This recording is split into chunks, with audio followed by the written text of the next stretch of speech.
welcome to Shonky Lab. Yes, we're back. This week, I am Elton McManus. I am joined by Melissa. Hello, Melissa. Hello, Elton. Also, Andy. Good evening, folks. And Mr. Greg. Hello. Oh, it's working. Yay! Yay! Science! Yay! Well done, Greg. I'll say goodbye now because it will probably fail soon. No, just, honestly, mate, just don't move. I'm not Honestly. touching anything. No, don't touch a thing. I just have visions of you holding some really awkward pose with like an aerial in one hand sort of thing and a potted plant in the other one on one leg, just trying to get just the right bit of signal. You're Like a not far off. You're not tinfoil far off hat. the truth. You're not far off the truth. Anyway, let's move on before he does disappear into the ether. This week, we are here to talk about photography. Now, this was mentioned by Andy. I haven't been as active on here as I'd like to be as the last couple of weeks. You know, many different reasons for that, so I won't go into that. That's quite boring. But today, photography. We've also got Do You Tip? And pencil cases. It's a photography and pencil case special. Woo! Never heard that sentence said in your life before until now. Now, the reason for this, right, do you guys tip? Well, as I said earlier, you know, we don't get many cows in London, so I don't really have the opportunity. But, you know, I'm not opposed to giving it a go. I suppose if I was in Devon or something, I'd certainly try tipping a cow. You like to sneak up on a cow? Yes. And I am highly opposed to the practice of cow tipping. I wasn't Very too highly sure opposed. whether it was a myth or not, but it is apparently a true thing. See, I don't think you could actually do it. Cows are very, very heavy. Like, I just can't imagine getting enough It's got to force- be leverage though, isn't it? You know, I mean, you know, there's a lot of mass high up. Yeah, they're top heavy. I suppose. High center of gravity. And if you do it, as Give me a lever long enough, and I will turn the cow over.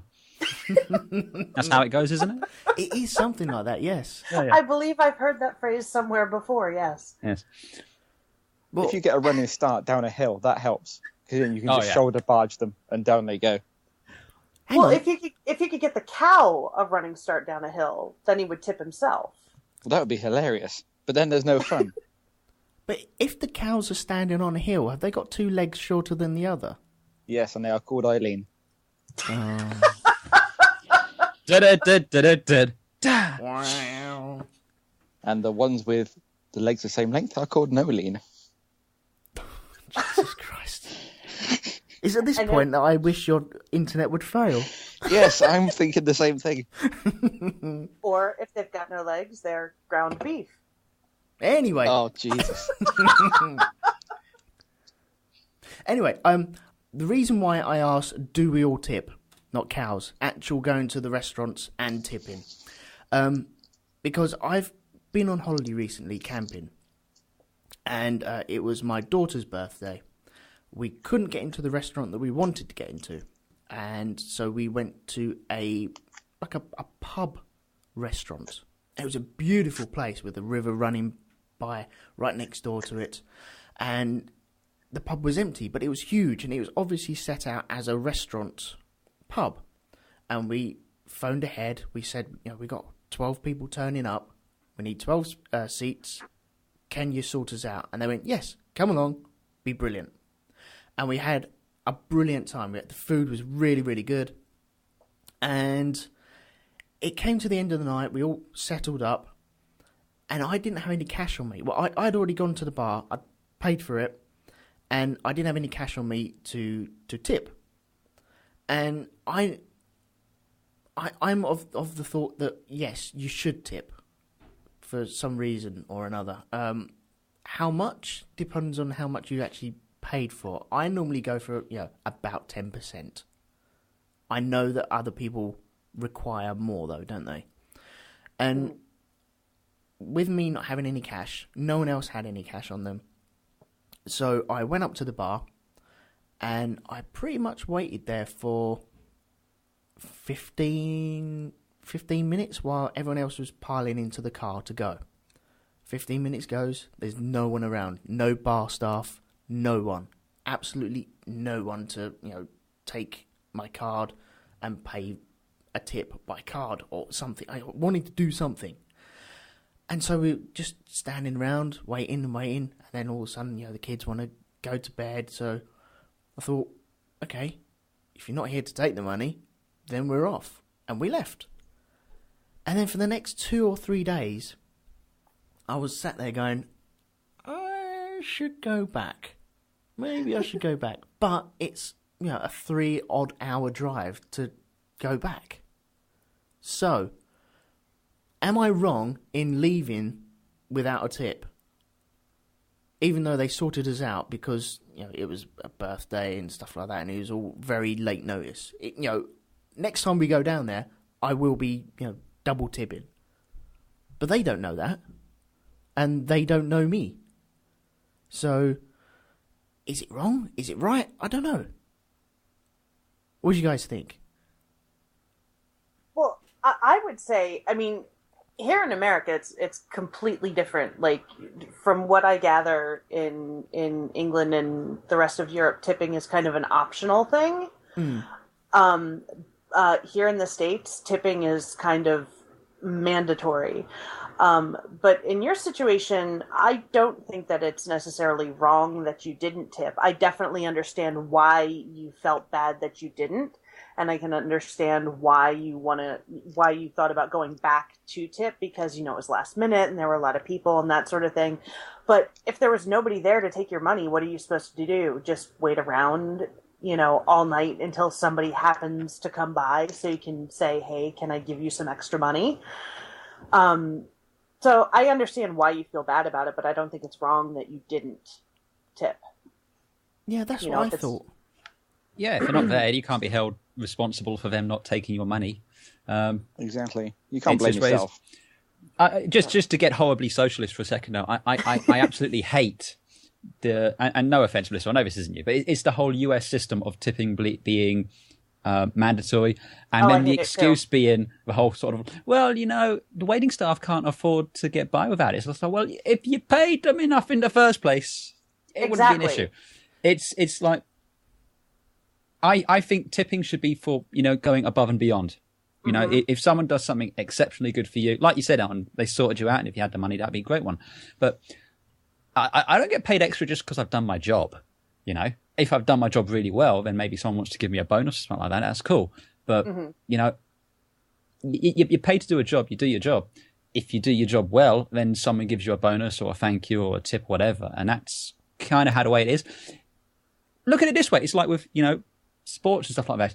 Football players, I think they should only be paid when they score goals or the team wins. You don't get your multi-million-pound contracts just for showing up. Right. You got to win,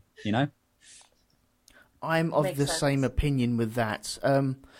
With the tipping, if the restaurants paid the people more, then they wouldn't need the tips, and I wouldn't mind paying a little bit more for the food overall. So the more I eat, the more I pay, and then the more they get paid. Well, no, they wouldn't get more though, would they? They would just get their hourly salary would be raised across the board. And that would be a much better way. So instead of sticking them on minimum or just barely minimum, bump it up a little bit. If you had a restaurant which was paying top notch for their waiters and staff, then surely you'd have a lot more staff wanting to work there because they want the more money, and also they would be enjoying it a lot more. Maybe not enjoying it a lot more, but you know what I mean. You get my drift on that. Yeah. Well, in the U.S., wait staff don't even make a minimum wage. They are paid not even half of minimum wage most of the time because they, basically they live on tips. Like when wait staff say they live on tips, they really do live on tips. So they might only be making $2 or $3 an hour. And so that's why everyone feels compelled to tip over here. you have to tip, and there's all these rules about, well, how much should you tip? And it used to be the minimum, if somebody just does their job, was 10%, and now it's something like 18%. And if they do a really great job, you can do 20% or something like that. And it's way too complicated, and it's way too subjective. And I don't understand why we're paying people less than a minimum wage. Just pay people at least minimum wage and get rid of the whole mandatory tipping system. If people want to tip, bartenders and wait staff and delivery people and that kind of thing, awesome. If not, they shouldn't have to worry about it. My tip should not make or break somebody's paycheck. No, that's right. And you shouldn't have the guilt of, if when I go out, I'm a family of 4. Mm-hmm. And so I could have the thought in my head that, well, hang on, I've got 2 kids. I'm just bringing them out for a nice dinner. You shouldn't really expect me as a family man of 4, possibly struggling, possibly not. It's not up to them to decide whether I should tip or not. Mm-hmm. And so I find it very, it should just be included in their wages. Right. The downside to that is you could possibly have bastard people. And they're like, well, I'm only getting paid this, so why should I go over the top and, present myself well? Well, you should. Well, you still get that anyway. That's the thing, though. I mean, if for tipping, you're getting tipped regardless. You're getting, I don't know what you said, was it 10 or 18 or whatever it is, just for showing up and doing your thing. And I've heard stories that, if you don't tip, they chase you out of a restaurant. It is a massive social faux pas in the US not to tip. Oh, yeah. So it's one of those ones, you're still going to get people that are going to be completely shit at their job and arseholes because they don't care, but, they got the job and whatever. Plus, the other thing, with the tipping, it's the front of house staff that are going to get it. So it's your waiters, your waitresses and all this. It's not going to be the chef out the back. It's not going to be the people, preparing the food and cooking and all this. And then when you have a situation where they're pooling the tips because the management's going to share them out amongst yourselves, it's like, if I don't trust you to pay them a decent wage in the first place, like, fuck, I'm going to trust you to share the tips equally amongst them. That's just not happening. Yeah. Well, in Japan, they don't like tips at all. It's illegal in New Zealand to tip in certain places. Is it? Really? Yeah. Oh, yeah. Ooh, interesting. Yeah, I think in Japan they get highly offended if you try to tip them. No. No. Yeah, because it's you're saying that they need help or something like that. I've heard that. You're kind of offending their honor or something. Basically, yeah. Wow. Going back to what you were saying, Andy, about about the management sharing it between the chefs and the back of house staff. There's been something in the news recently. Las Iguanas restaurants in the UK. I don't know if you've heard of them. Yeah, I heard about the controversy. Yeah, they've been taking 5% of any tips off their staff to share amongst the other staff. And the report in the Observer says that over 1 week, the chain of restaurants took £34,000 from its sales staff. Well, it was also where even if you had to pay a certain amount, regardless of what you owed. So, in a couple of occasions, this waitress ended up paying to turn up to work. Yeah. Oh, Jesus. Oh my God. Yeah. And the excuse that management said was like, "Oh, but we use it to pay for staff parties and training and all this other stuff." And it's like, no. That's duty of care. That's your job anyway. You pay for that shit anyway. If that 34 grand was a typical week over the year, that comes to just under £2 million. Whoa! And the chain said it could not comment on these figures. Oh my God! Bastards! If they don't, it also says if they didn't cover the 3% payment or the 5% payment, if in London, staff were required to make up the benefit of any shortfall on their next subsequent shift, or in the event of leaving the company by deduction from their wages. Is this an alleged thing? No, this is confirmed. This has How come is that from even legal? Staff on the job. Yay for small print or something like that. It would have been in the terms and condition of their minimum hours, their 0 hours contract. Yeah. Something else which is pretty damn fucked up, but hell, that's for another. So I mean, I will tip based on the service, but as long as I know it's going directly to the wait staff. Mm. Mm-hmm. I mean, I can't say that the chef may or may not have done a great job because I haven't seen it. I can only base my tipping on the person that's brought the stuff to me. But I generally tip in the UK, but around 10%. In the States, maybe a bit more. I think the staff tend to try harder in the States because they need to earn the tips. Yeah. And I've generally always got better service in the States, regardless of where it might be or what kind of mood they might be in. They always seem to try that a little bit harder. Okay. Yeah, I think that's just because we, over here, like you said, we need the money. People not we, because I don't work for tips, but people who work for tips, they need the tips, so they have to try harder. So I get tipped at Christmas, but that feels more like it's just a thank you for doing your job for the year. It's not like I can do it or I can not do it. There's no sort of middle ground. I can't do it particularly badly or particularly well. It's either done or it's not. Well, your job's really easy, isn't it? Well, yeah, almost as easy as your job, Elton. For those of us who weren't paying attention earlier, so what are... I know Elton is, by day he fixes elevators and by night he makes awesome props. But what do you do, Greg? I'm a postman. Ah, there we go then. That's a hard job, man. Respect. It is a hard job. As Elton put it once, he said, if you've got nothing more to contribute to society than putting paper through holes in doors, then I don't like the cut of your jib. But it always reminds me of was it MASH, where Radar was posting a Jeep home? Yes. Every week he's sending a couple more parts of a Jeep home, and I'll post Elton something. I don't remember saying that at all. Oh, you did. No, you did. I think I may have said something derogatory about lift engineers in the first place, so it's probably well deserved. It doesn't sound like something I would say, honestly. No. I'll have to trawl back through Facebook and find it. Oh shit! Yeah, that's right. Facebook keeps records of all this stuff, doesn't it? Bugger it. Yes, it does.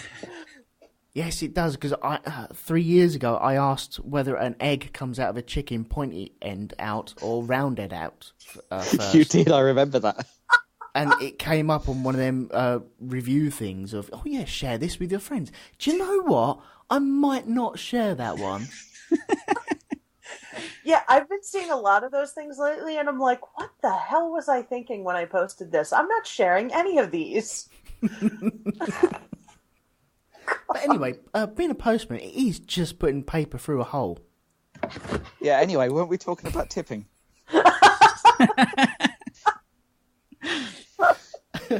Anyway, let's move on to slightly lighter matters. Does anyone have a pencil case? No. I do. You know what? I still have somewhere. I don't use it. I just know it still exists. I still have somewhere the pencil case I had from high school. Yeah, so do I. I've got it in front of me as well. Awesome. I have one by proxy. The children have one each, but it's not really mine, so I feel a little bit, left out. No. You got to have your own pen. This is what I was thinking. I'm 37 years old and I still have a pencil case. But that's because I tend to draw every now and again. I get a wind of, I fancy drawing, and so I will. And I just wanted to share the contents of my pencil case with you guys. Go for it. Hang on. Right. Firstly, describe the pencil case. I mean, is it clear plastic? Is it metal tin? I mean, have you got some theme going on there? Okay, I shit you not. Has it got pictures of lifts on it? I'm going to cut you off in a minute. Don't worry, he'll drop out at some point anyway. Be a mind trick. No, the actual pencil case I bought from Alton Towers, believe it or not, on that one time that I went there. It has got the little Alton Towers logo. It's got like two zips on it, two-sided things. So it folds up, opens like a book. Opens like a book. Oh, I never saw it. Yeah, nice. Yeah. Do you remember those Oxford ones you used to get, the metal tins? Yes. Oh, they were awesome. You had like protractors in there and like compasses. It was all so neat for like that first week of school, and then it just went to shit. But there was a week where it was like it's this thing of pristine beauty. Yes. Yeah. Oh no. Well, this one I have the obligatory big soap-sized rubber, which everyone had at school. It's got holes punched in it for some reason. I don't know why. I've also got one of these Helix rulers. You know, the non-shatter ones? Yes. Clear plastic. Clear plastic, but this is the one that folds. Ah. Controversial, but understandable to make it fit. It is a thing of beauty. And I'm posting in the Mixler the picture of the Oxford pencil case, because, yeah. Because why not? Because why not? Thank you, because I have no idea what they look like. Oh, now you do.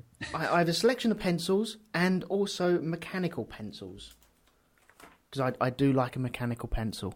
Mechanical pencils are pretty awesome. Do you eject as much lead as you can and then like try and force it back? That sounds awfully dirty, doesn't it? And yeah, that's what we do with mechanical pencils. Yes, I have been known to do that, yes. And then sometimes you get that where you're just pushing it through and then it snaps at the end. You're like, oh, bollocks. You've got to take the rubber off at the end and then slide it back in with its friends. Euphemism.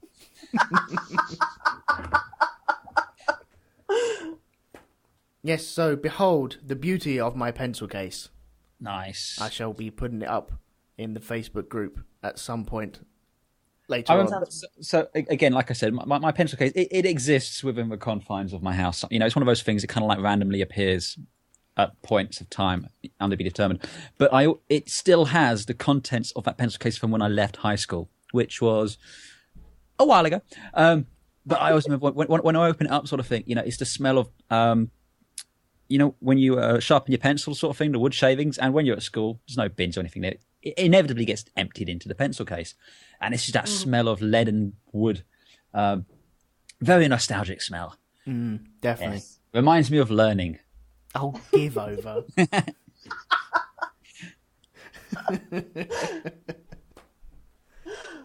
Oh. What about you, Greg? I wish I still had it. I don't anymore, but I had the Helix giant calculator pencil case box. Oh, the thing that flips open. You remember that? Yeah. It's like a huge plastic calculator with a pencil sharpener in the top and a space for your name and your class and your school on the fake screen, and then a secret compartment inside. Now, can I ask a question? Go for it. Did anyone, I'm whispering now, did anyone put cheat sheets in their pencil case? That would be telling. No.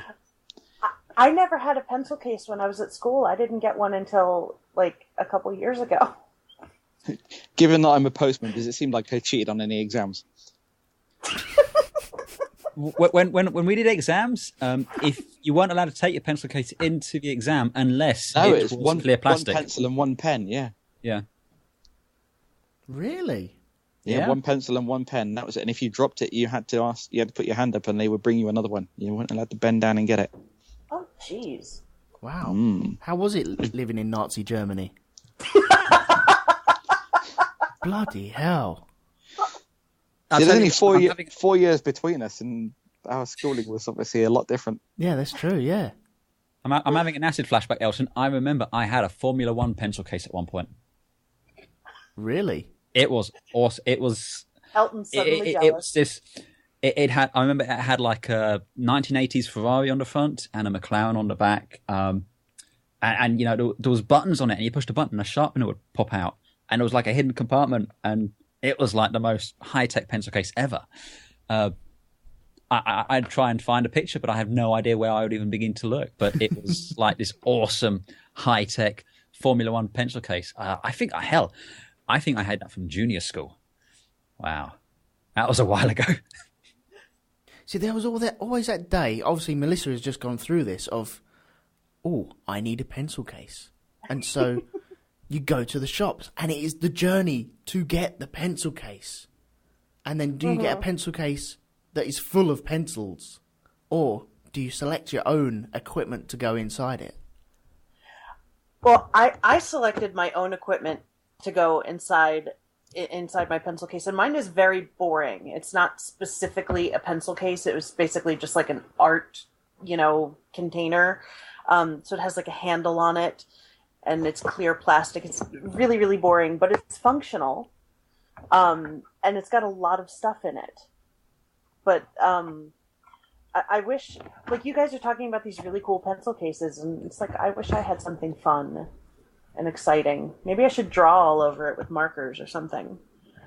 But I just found a Formula One pencil case. I don't know if it's the one you had, Andy. I have just found a video of the same make of pencil case. It doesn't have the Formula One logo on it. I'm gonna pop this in the Mixler thing. There you go. But that was the kind of pencil case I used to have. It had buttons and shit and everything. I mean, I tell you, this is probably why my education went to shit. I spent all this time playing with my pencil case and not paying attention.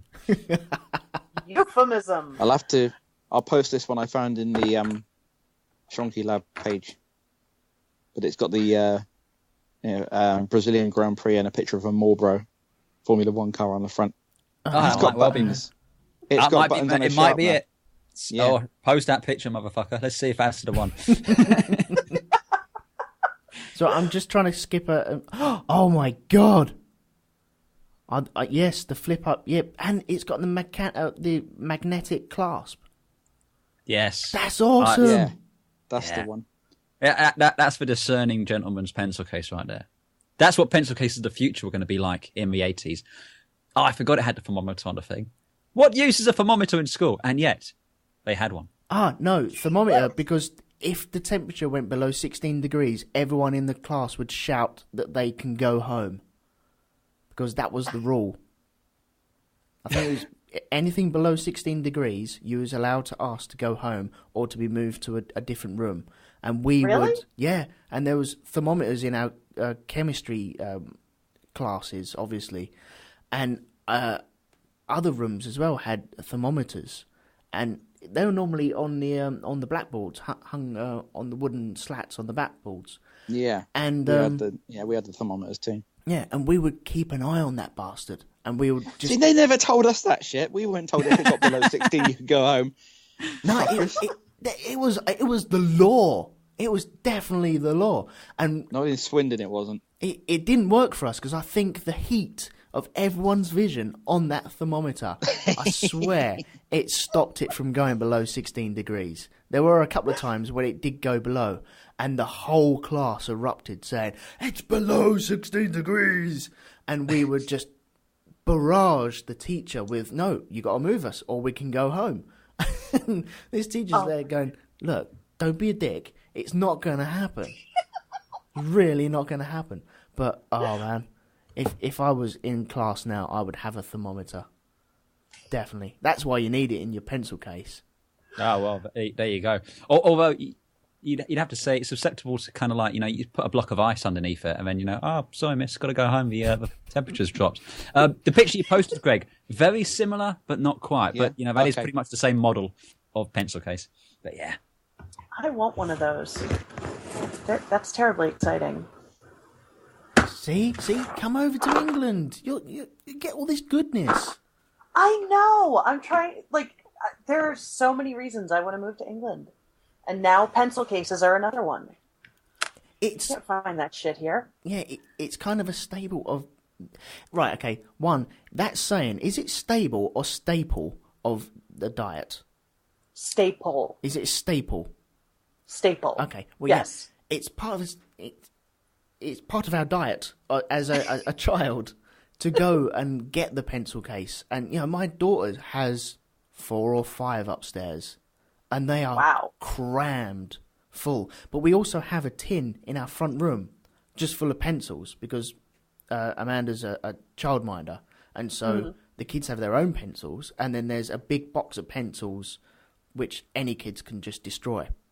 And the smell of that tin is gorgeous. I love the smell of pencils, like freshly sharpened pencils. It's amazing. Definitely, definitely. Right, I think we've beaten that horse. We are really here to talk about photography.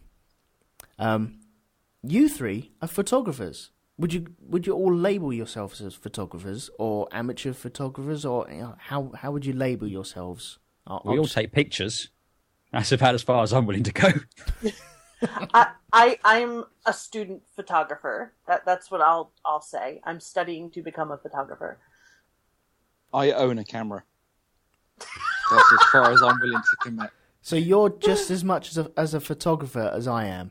About as much as you are a postman. I could do that tomorrow. You could not. This sounds like a challenge that has to happen. I want to forget the skydiving, Elton. Charity postman. There you go, mate. That's awesome. I wouldn't trust him on my delivery as far as I could throw him. Well, I never said to be your delivery. Oh, that's all right, and he can fuck up someone else's. Elton should come deliver mail in my neighborhood because nobody could screw it up as bad as the people who currently do the job. There we go. That sounds like a challenge. Greg, do you have the little trolley that you push in front of you, or is it on a bag? No, I deliver with a van. Oh, wow. I'm that lazy. Oh, fancy. Do you wear shorts all day? I do, yeah. Now, my delivery is 38 miles long, so I use a van. I think I'd be kind of fucked if I was walking that far every day. Yeah. That, and I would just go, no, I'm not doing it. Tell me it's a black and white cat in this equation somewhere. There is no black and white cat. Damn it. It's been the occasional pigeon pasted to the front radiator grill, but other than that. Oh. Well, if they're not going to move. Oh, no. If they're not going to move, they get squished. Oh, here's a question for, since you deliver mail. In the U.S., we drive on the right-hand side of the road, and the steering wheel is on the left-hand side of the car. Yeah. But postal vans have the steering wheel on the right-hand side of the car. What? Yeah. Yeah, they do in the States. Because of where the boxes are. So, do UK postal vans have the steering wheel on the left-hand side of the car? No, it's on the right. Oh, okay. But I don't stop and put it in a little box outside. I have to actually get out and walk, unlike your lazy-ass postman. Okay, that explains it. I feel smackdown between United States postman and English Royal Mail. Do you know what English it says? Royal Mail would win. That's the thing, though. You see, the US one won't actually be able to land a punch on Greg because he's stopped just outside the ring, whereas Greg would walk right up to him and smack him in the mouth. It says on an official US mail service post box that you buy from US mail service, it says that it must be placed in a position where the delivery person can reach it without having to leave their van. Mm-hmm. That's like a federal mandate or some bullshit like that. Hang on, when they're if doing mine were all what? like that, I could get round in half an hour. Not every mailbox Not every house has on the street out, a box on the street. Yeah, our mailbox is actually embedded in the front of our building. So in our neighborhood, because we're more in an urban area, our mail carrier actually walks around. So, but they still screw it up because they suck. So they don't want to leave their van, and okay, right. I'm picturing the what would you call it? The half circle letterbox with the little flag that you stick up. Uh-huh. Yeah. Okay, number one, do they actually exist? Yeah. Yeah, they're for real. Flipping hell, that's amazing. I've got some of my customers have those. You didn't think that the mailboxes existed? No, You just thought they made them up for the film. I thought it was just a film thing. I wasn't too sure. Oh no, I grew up with those mailboxes outside my house. Oh man, I kind of want one now. You know they won't use this over here. You can stick it out by your letterbox, but the postman's still gonna have to walk all the way to your door anyway. Yeah, that's true. Yeah. Well, over here, mail delivered through the slot, right? Pardon?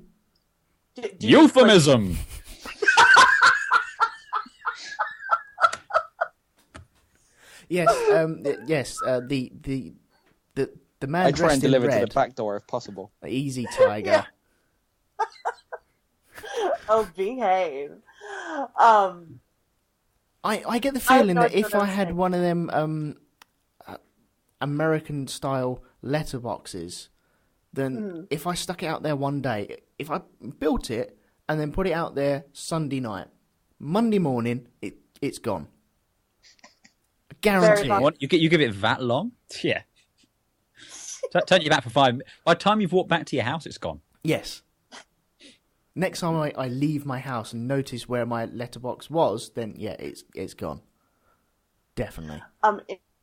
In very rural areas in the U.S., sometimes people just go out driving and hang out. You know, they'll have a passenger hanging out the side with a baseball bat, and they just like take down people's mailboxes with baseball bats. Baseball. Great segue to an awesome story I heard about a guy who was sick of his mailbox getting knocked down by kids. So he basically got some concrete, a metal pole, and replaced his wooden mailbox with his metal pole. So the guy's going down with a baseball bat, smacking, smack, smack, smack, gets to that one, nearly took the guy out of the car. It was awesome. Oh, brilliant. Passive-aggressive revenge. I love that kind of stuff. You have to build like a electronic one that disappears into the floor and then pops up. Just disappears, or as he goes to swing for it, it just drops 4 inches. It totally misses it, and you're sat in your front room with a remote control, just zzz, zzz, zzz, zzz. That would be good. That's me dreaming anyway. Good. Anyway, has anyone taken a photo of said letterboxes? There's quite a no. lot on the internet, I think. If you I haven't.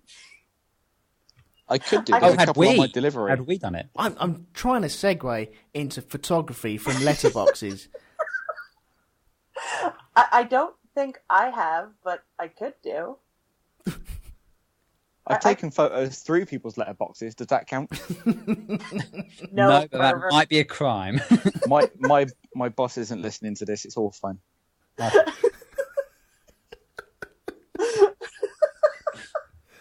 Oh. That's an entirely different type of photography.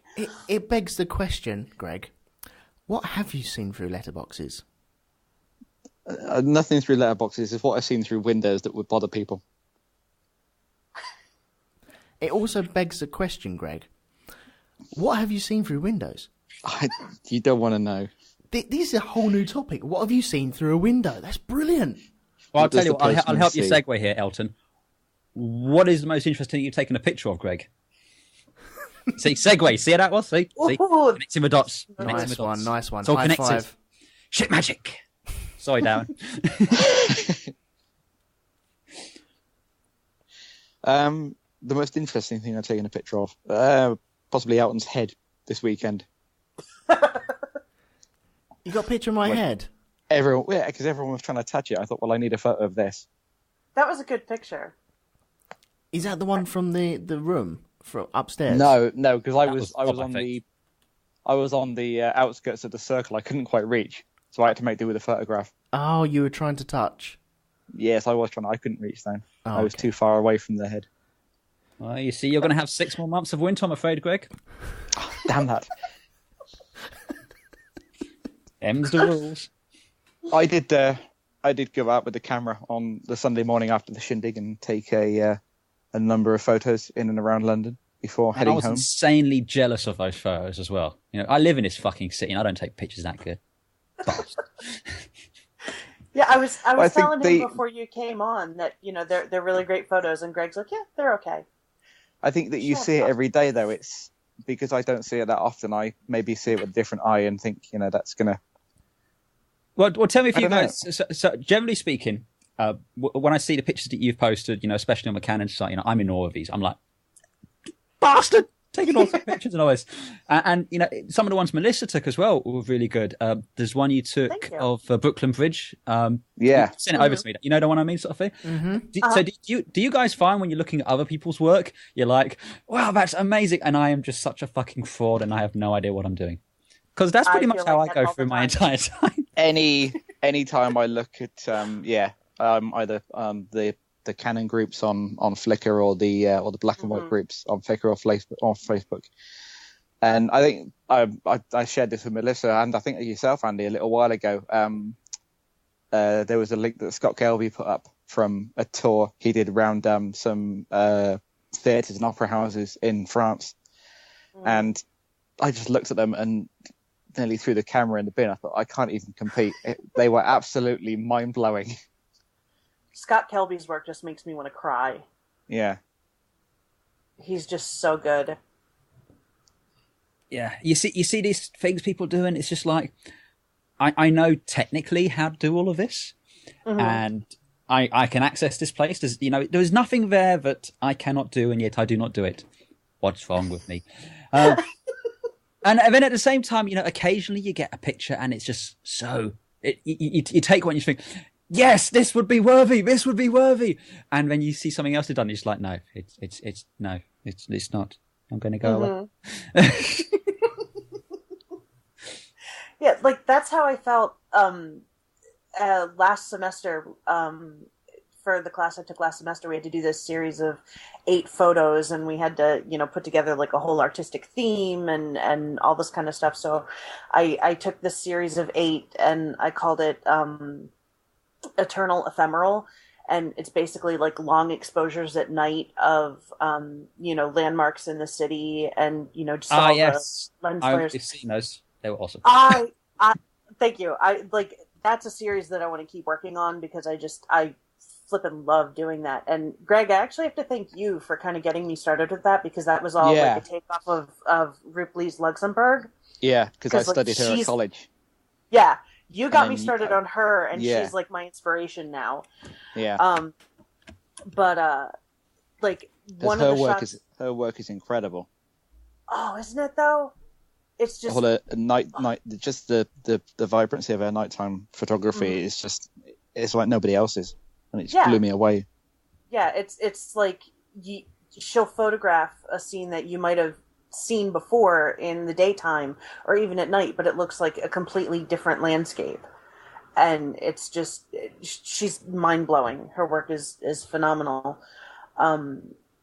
But I did this one shot during that series, and it was of the Metropolitan Museum of Art, and that's probably the photo that in like the last year or two that I've taken that I'm the most proud of.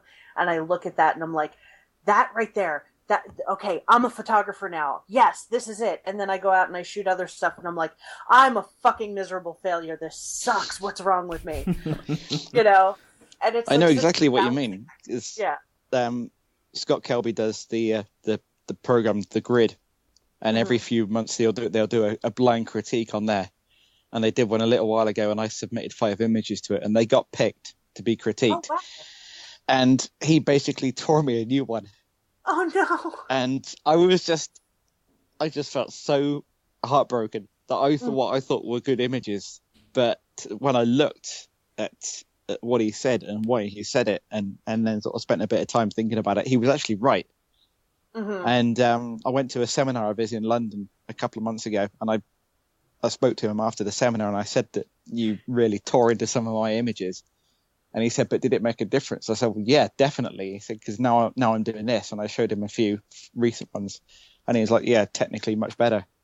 So harsh words, but it makes a difference. That's always hard. I mean, I had it not so much with the photography, but certainly with film. And when I came out of university, having done film and stuff like that, I thought I was the shit. I was like, I'm awesome. I'm a great filmmaker. I went out with a cameraman for one afternoon, and like yourself, he just tore me absolutely to pieces, sort of thing. Now, he did have the good graces to build me back up again over a couple of months after that, but it was just like, I learned more in that one afternoon with him than I had in like 3 years of university prior to that. And it was just like, okay, I'm not going to focus on the wasted years there, and I'm just going to focus on how much better I am now. Yeah. That's all you can do. Mm-hmm. Well, it's like any hobby, tough. Though, isn't it? Surely you think you're the shit at everything, and then there's always going to be a million people better than you. Yeah. In everything that you do.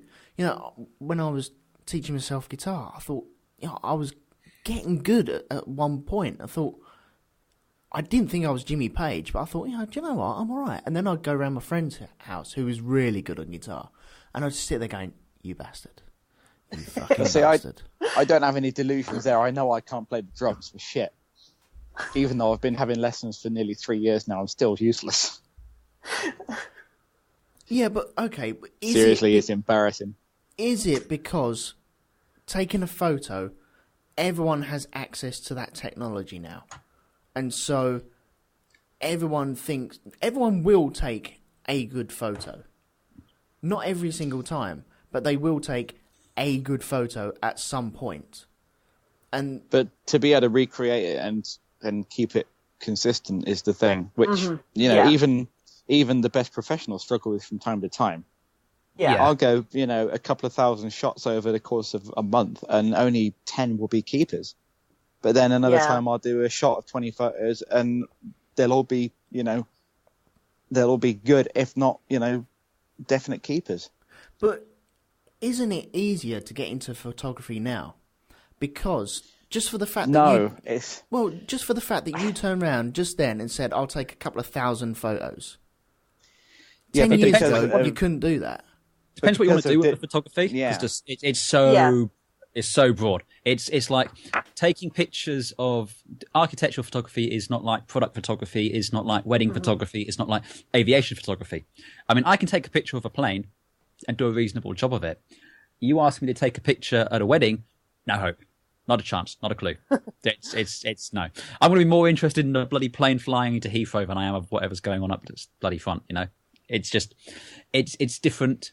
There's basic rules, which, you want to make sure everything's nicely exposed and all that. But and Greg could probably talk more to this for me because he's done more wedding photography. But I suppose there's a certain rhythm to taking wedding photos. Yeah. You have to learn that. It's certainly more pressurized as well because it is only a one-shot deal. You don't get that moment again. And if you miss it, it's gone. I mean, the other thing I've noticed is a lot of times is people say, "Oh, that's easy." It doesn't like any effort at all. And, they'll get an album of photos. Like, "Oh, we could do this. Why are we paying thousands of pounds for a wedding photographer?" And you're paying the thousands of pounds for the wedding photographer because he makes it look that easy and he gives you the album of usable pictures. How many people have been to a wedding and, you've got your friends and family taking the pictures and they're all shit? Like, not a single one worthwhile in the entire bunch. I've only done a dozen weddings, but the amount of times that I've had people come up during the reception and go, "Look at this I took in the ceremony. What do you think of it?" And it's like, a glimpse of the bride and groom through a load of out of focus heads, and it'll be underexposed or overexposed, or they're chopped off at the ankles, and you try and be magnanimous, but you just want to say, "Jesus, just get out of my way and let me do the job, please, because I know what I'm doing." And they'll crowd in when you're doing the formal shots. They'll crowd in around you and they'll shadow you and they'll lean over you, and it's just like, "Look, I'm being paid to do this. Let me do what I do, and then you can take yours." Yeah. But for the meantime, fuck off. See, the last wedding I went to, it was one of our friends, and my son, one of his best mates was one of the best men. He was about 10 at the time. It was because it was like two families joining together. But my son, his mate, and a couple of their other mates grabbed a couple of these table cameras, the disposable ones, and disappeared for half hour with these cameras. And then, the bride and groom ended up with about 100 pictures of gurning children and bottoms. So, there is a danger that could happen every now and again. But, you see a kid running around with a disposable camera, and he's like, "I don't think you should have that." And they're like, "Yeah, it's all right. Jimmy won't do anything with it. He's just running around with it." And then all of a sudden, 30 shots are gone. The old days of film. I don't miss it at all. Fuck films. Back in the day, I used to work at Borders bookstore, and I remember I took my camera in one night. I think we were doing inventory or something, and I just happened to take my 35 millimeter camera in with me, and it disappeared for about 15 minutes and then reappeared, and I didn't really think anything of it. And when I got the film developed, there were pictures. Apparently, this one girl and guy that I worked with took my camera and snuck off to the bathroom and photographed the guy's ass. So I'm like, awesome. I just paid to have pictures of a guy's ass developed. That's awesome. I've seen that at a wedding. I've seen it. I've sat at a table between meal courses. I've seen things you people wouldn't believe. Yeah. I won't take pictures of people eating at the wedding. I don't do photos during the meal. But I've seen a guy between the meal courses. I was just sat chatting, and he picked up one of the disposables. Back in a minute, and he was gone. And then he came back. He said that'll be nice for them to find when they develop it. Oh no! Oh, no. So I'm not going to ask what it is, but I'm guessing it's something they won't want to share. He went, yeah, they're not going to put it in the album for mum and dad. That's for sure. Flipping hell. Oh, See, that's I have had my bottom taken a photo of. I was with my sister-in-law, and we found their it was Amanda's dad's camera, and he just got this digital camera. It was when digital cameras were just coming out, from my point of view, about 97 or 98 or something like that, when it was the new thing to get. Mm-hmm. And the first thing that I noticed on these new digital cameras is when you have a photo and you got it on the actual camera, that's amazing because you can actually see the photo you've just taken. But then you can zoom in. And I remember looking at this picture of my bottom and my sister-in-law's bottom, and then zooming in and going, oh, I don't like that. Oh, I've got a freckle there. Oh. And, you know, it's familiar things from unfamiliar angles, which are really disturbing at times. But also, that is the wonderful leap of digital cameras where you can zoom into the motherfucker and then zoom out of it as well. It's brilliant. But the other, like you said, you go, Greg. No, you go on. You carry on. I was going to say, the great thing with digital cameras is, like you said, it's never been easy to take pictures. There's no cost associated with it, really, after you own the equipment. Before, with film, you had to buy the film, and then you had to go and get the film all developed, and then you could take a picture, and you wouldn't know if it was a good picture until, a day, a week, whatever later when you got the stuff developed, unless you were developing it yourself, in which case you're just a weirdo with a darkroom. But yeah, the great thing with it now is, you can just snap away. Sometimes when people come up and ask me, they ask for tips to be a good photographer and stuff like this, and I always tell them that the single best bit of advice I can give you to be a good photographer is just don't show people your shit photos. It's like if you go out and you take, you laugh, and it sounds obvious, but so many people do it. It's like, so again, I do a lot of aviation photography through work, and you get people who send me pictures from air shows. And it will be 27 pictures of a plane flying across a blue sky. And it's just a sequence, one after the other. And it's just like each photo is exactly the same as the last one. It's just, just pick one of those pictures as a really good one and post that. And it'll be like, oh, you got a really nice picture. But because you've got all that, you're just saying that, I just pointed the camera, click the shutter. And, there's no thought or there's no process going into what you're trying to say with the image. It's just like, I was here, I'm documenting it, and that is that. Like stimulus response. Yeah, exactly. It's why just don't show people the shit photos. If you've gone out and you've taken 3,000 pictures and only 4 of them are any good, only show the 4 good pictures, and people will say, wow, you took 4 amazing photos. And that's it. They don't need to know how many pictures you took beforehand they don't need to get to it. I mean, you posted those 3 really nice pictures around London, didn't you? The black and white one. Dare I ask, how many did you take that day? You say 3, I will stab you. No, about 40. 35, 40, I think. Yeah, so you got like a 1 in 10 return then. Yeah. And that's a really good return. Mm-hmm. I was reading a quote, I think it was from Ansel Adams, and he said, if in the course of a year you walk away with 12 good photos, that's been a good year. Yeah, exactly. Mm-hmm. So what is it about photography that got you into it? Andy? I've never had any kind of formal training in photography. I mean, I didn't really have cameras growing up. We did have a camera in the house with, a 35mm one, but we never really used it. My background was in film, And around the time that DSLR started doing film, I picked those up for doing film. But because I had a stills camera, people assumed I could take pictures, and evidently I could. But for me, what it's about, it's storytelling and capturing a moment. It's trying to tell a story with a single image. So people look at the image and, there's a narrative there, there's a story, there's something going on in it. But it's also, you're capturing a moment of, and this is going to sound philosophical and all that, and I don't mean it to come across how this does, but you're capturing just a moment of eternity. That moment's gone forever, but you've got an image of it. You've got this moment, and there's a really kind of shit moment in Into Darkness where they have this picture and, they can kind of look around this picture and see around the world as it was in that instant.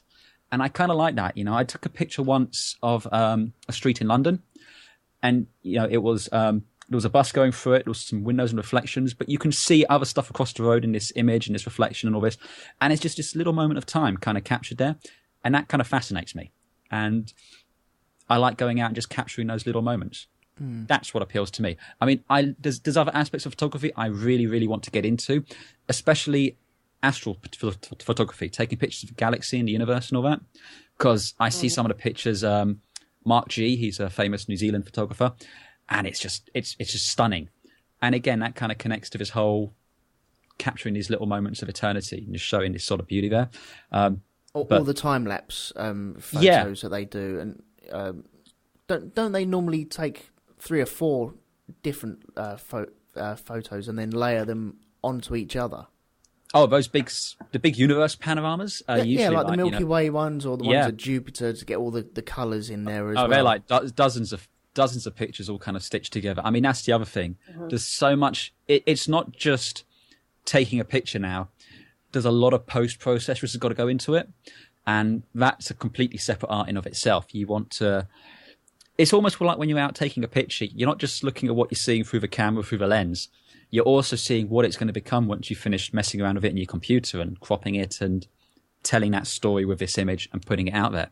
Because all that informs what the final image is going to be. There's a picture on my banner at the minute of a guy walking towards the Arc de Triomphe. I love that shot. I love that image. It's probably that's the image I was saying earlier. Is the one like, yes, this is a worthy image. And I want to take pictures like that all the time. And taking that image I was on my way to a job in Paris, and I was just walking towards the what's it called? Le Défense. It's the big modernist arch they've got there. And I just turned around and I just caught this one guy there, and I just took like a series of pictures. And that was it, because you can just see in that image, there's the heads of people walking up there. After that, it was just gone. It was just this one moment of this perfect image. But I could see in my mind I was going to square it off to make this nice kind of square composition. I knew I wanted to draw the focus in there, so I was thinking about how to do that. There's not a lot of posters gone into that image, but there was enough going through my mind. I was still working out what I wanted to take with the image while I was taking it. So yeah, that was... I had a similar one recently, Andy, on the beach at Weston-super-Mare. A lot of people around, but I just managed... No, at the same day, but this was just of my daughter. Just managed to catch her on her own. And the tide was right out, so you could see, to the horizon. And she was just picked out so crisply in the middle, and it was like there was no one else around. It could have been empty for miles around. And looking through them, there was, sort of 5 or 6 either side that I'd rattled off.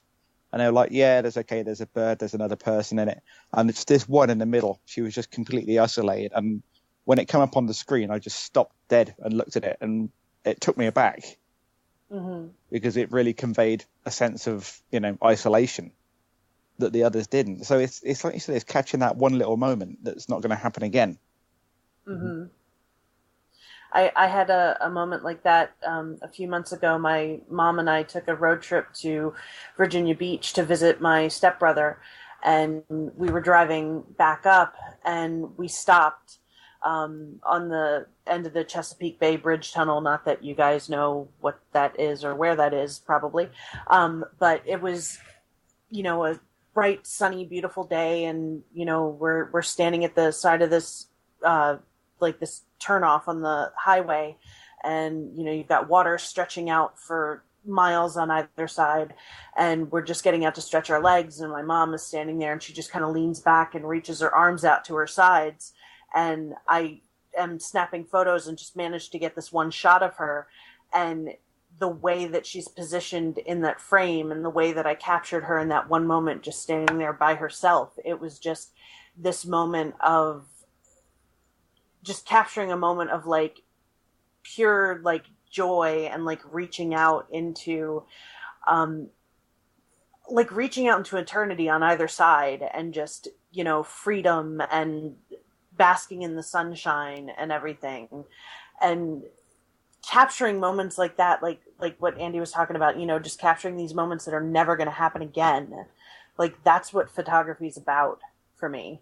You know, like I do ancestry kind of for the same reason, but photography is a little bit different. You know, there are these things happening around us all the time, and, you know, there are these little moments that may seem incidental, you know, but they're important to someone, and they're beautiful somehow, and just being able to capture them and maybe tell a story about what's going on in some part of the world somewhere at some time, you know, that's important to me to be able to do that. So would you say the subject of photography, is it being diluted because everyone's got access to this, and because the price of cameras has been falling as well, and it's now easier to get into? So because there is a lot of people think, you know, because a lot of people own higher end digital SLRs now, or mirrorless cameras, and I think people think, oh, I've got a good camera, I must be able to take a good picture. Mm-hmm. And, you know, it's not necessarily the case. There's a little bit more to it than that. But yeah, it goes back to the whole, oh, that looks easy, it must be easy. Yeah, Mm-hmm. it's like I had all my kit nicked beginning of this year, which sucked, while I was away in New Zealand. But my friends lent me their camera, which was a kind of a low-range DSLR camera, and just a little kit lens. So, I mean, I went from, let's say, about £10,000 worth of equipment to about £200 in the space of a day. And I took some of the best pictures I've taken in, like, the last 5 years with that little camera. By the way. Oh, hang about. Am I back? Yeah, there we go. Yep. There you go. Yep. Yeah, I went from £10,000 worth of kit to about £200 worth of kit. And I took some of my best pictures because I didn't have all the toys with me anymore. All of a sudden, I had to sit and think and work my way around problems. And, you know, it just took that out of the equation. And it was so liberating. And all of a sudden, so now when I go out, I don't take 2 or 3 lenses with me. I'll just take 1 and see what I can get with that. And I won't get everything I could potentially see, but I'll be able to get something. And, you know, it just kind of forces you to... I generally use a prime because I can't just lazily zoom in or zoom out. I've got to walk forward or walk backwards. You know, I've got to think about what I'm taking as I'm taking it. But to your question, Elton, I think now everyone's gotten hold of cameras and Instagram and all this sort of stuff. It's diluting the art, if you want to sound really poncy. So again, I think now we live in a world where every moment is captured, and I mean that in a sense of not a second goes by without someone having taken a picture. If it was possible, I think you could basically play out from maybe about, let's say, 3 or 4 years ago, every moment of human existence up until now, there's a photo taken in that instant. But not every one of those photos are worthwhile, and not every one of those photos are art. So it's one of, I don't know about you guys, but when I see a picture from, you know, one of these photographers, you know, the ones we admire, there's something about it and you just know that's art, but you couldn't tell why it is. It just clicks, it works. Again, that picture I posted of the guy walking towards the thing, I know that's art, but it's also just a bloke walking to work. But it's just that sort of thing, you know. I actually thought that was from the film Leon. Ah, no, I took that one. I thought that was Leon walking into the distance. Maybe that man has got a gun on him. You never know. I mean, he is in France, so it's possible. It's true, yeah, they all do, don't they? But he doesn't have a potted plant, so, you know. So, well, Okay, you say that every moment is captured. So why haven't we caught aliens or UFOs? Why are they always blurry? What's going on with the photographers there? Is it because all just doctored? Everybody is busy photographing their food. If you're lucky, it's their food. Yeah, or selfies.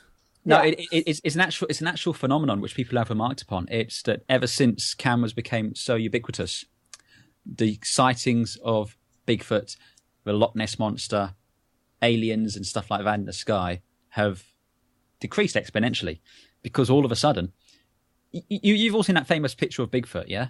The one where he's kind of walking off and all this. It's just like, not a single person now walks through that forest without a phone on them with a camera.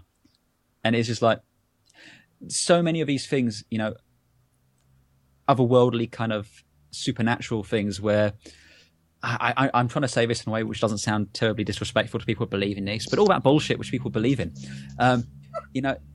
I'm very much of, look, I know the camera can lie. I know very well a camera can lie. Some of the stuff Lee does when he's doing science fiction, his CGI stuff and all that is mind-blowing. But at the same time, not everyone has access to that. And because you don't see it, it's just like, nah, it's just not there. At least that's my 2 cents. It's also why I find conspiracy theories, as a rule, tiresome, especially in this day and age. Right. Okay, well, remind me not to invite you onto the conspiracy episode. No, do so. It'll be fun. I'll be the guy in the corner throwing rocks at everyone. Well, with all this technology, like Photoshop and all the other stuff that you can get, is it too easy to doctor these sort of photos and create fakes? And what do you guys think of, like, when you splice 2 or 3 photos together, like, let's say, of Jupiter?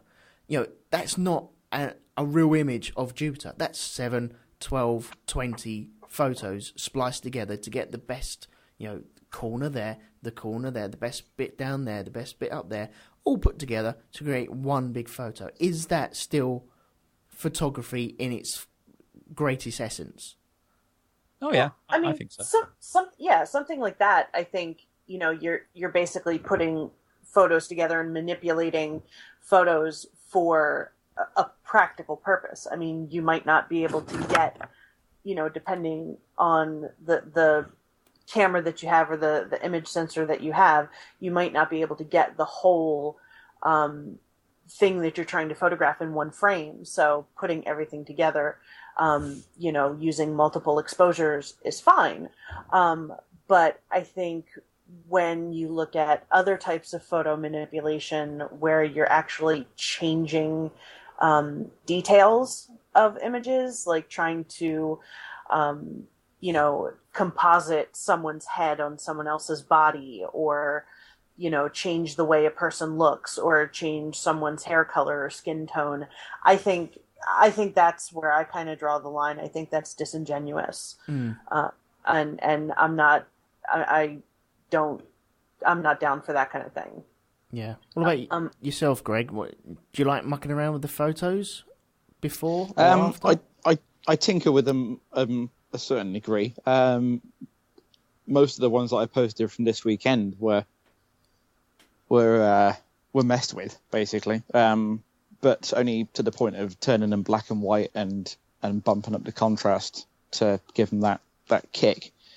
But I don't generally tend to mess around with it that much. It's, if you can get it right in the camera, then all well and good. But if you need to rescue something in Photoshop, the option's there. Yeah. So you're not actually taking the photos in black and white. You're just taking them in standard color. Is that right? Yeah. If you saw the photos that I took, like the ones of the weekend after the shindig, the color ones look very flat and rather dull. Because the format that I shoot in is the raw format that the camera shoots in is just the basic image as your eye would see it, more or less. Yeah. And it's pretty dull and lackluster. It's only till you give it a bit of visual clout with some contrast and a bit of exposure tweaking. Then it starts to take on the look that it does. Yeah, because I really. But generally, I don't mess with them too much. Yeah, the one I really did like was the one at the was it a tube station? Yeah. Yeah. So, what are you doing Is there? that the one is that the one with the train arriving with the light trails? Yeah, the light trails. Yeah. Canada. Yeah. So that's just yeah, exactly. It took me ages to get that. That was just a long exposure. I set the camera up so that it would need a long exposure to get enough light in, and it was long enough for the train to cover the distance of the tunnel to the end of the platform, so you get the nice light trail all the way through, and then a vague ghosty image of the train. Nice. And the same with the one of the Tate Modern. That was a 1 minute exposure, so you can see the clouds blurred, but everything else is still, nice and steady. Yeah. But those kind of things require a bit of patience and a tripod, which you can't do on the underground. Hence why the camera was just sat on the floor. Yeah, yeah. So, has anyone got any horror stories of taking the perfect photo they thought was they got, and they got some dickhead in the background either photobombing it, or you've caught something that maybe you shouldn't have, like a murder or something? No, not quite that. I did do a family photo shoot a couple of years ago, and took about 50 or 60 images in the space of a couple of hours, and then sat down to go through them on the back of the camera just to give them a quick preview. And the last menu setting that I had the camera on was format card, and I clicked straight onto that and pressed format card, and then it was all gone.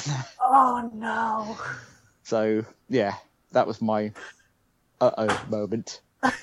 And they sort of looked at the screen, looked back at me, looked at the screen and said, "Have you just deleted them all?" I said, "I think I may have done, yes." So that was a bit of a faux pas.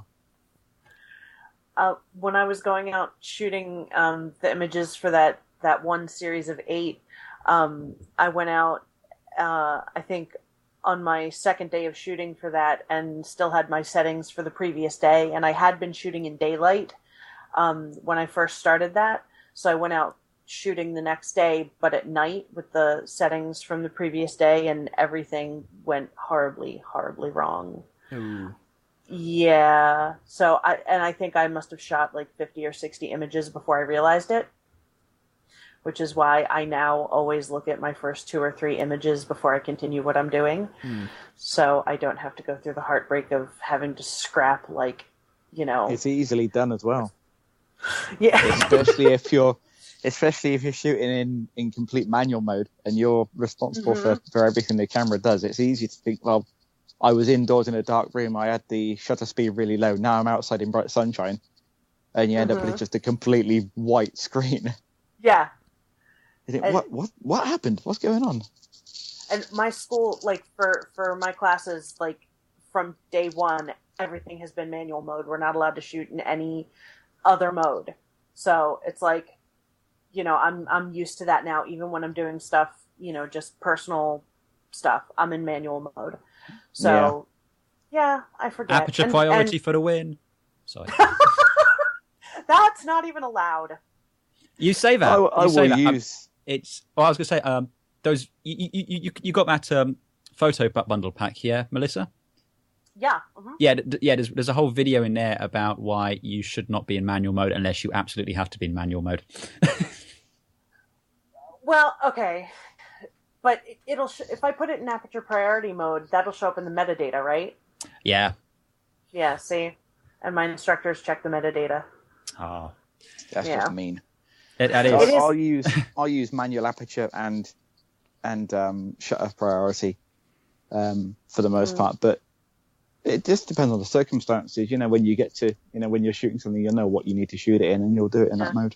But surely, if you're given all these tools, that you should be allowed to use all the tools at your disposal. Well, I don't think there's any shame Melissa's in shooting might be an automatic. asshole. No, not at all.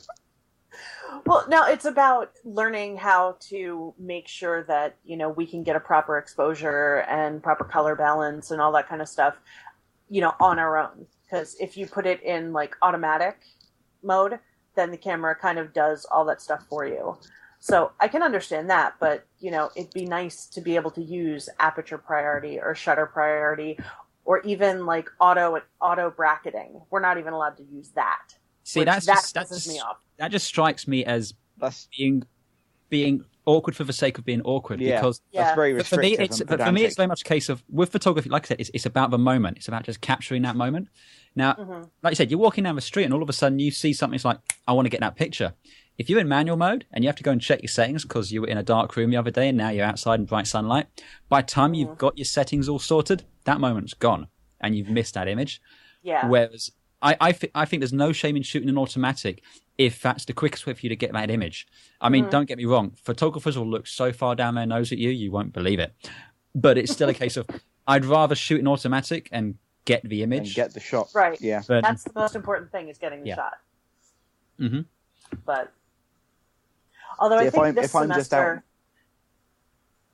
I was just saying, I think this semester I'm doing Photoshop. So I don't think this semester matters so much what mode we shoot in. So maybe I'll just throw it in automatic and see what happens. Just be like, throw caution to the wind. I'll change settings as the scene dictates, but if I'm just out and about, doing a bit of street photography here and there, it's generally in shutter priority, set to around 120, and then I'll let the camera select the ISO and the aperture, and it's usually within a couple of fractions of a stop either way, bang on. Did you understand any of it, Elton? No, this is where I'm getting lost. Because I bought my son a middling to very, very cheap camera. He wanted a camera. And it's got all these settings on there. And you go through it and you take a photo. And I know that what an aperture is, but why do I need to either have it really quick or really slow, or I just want to take a photo. No, and that's what you should do. So just take your photo, stick your camera in automatic and take your picture. But what you'll do is, and this is just general, like I said, I've had no formal training. My university was film theory. There was no real technical stuff involved in that.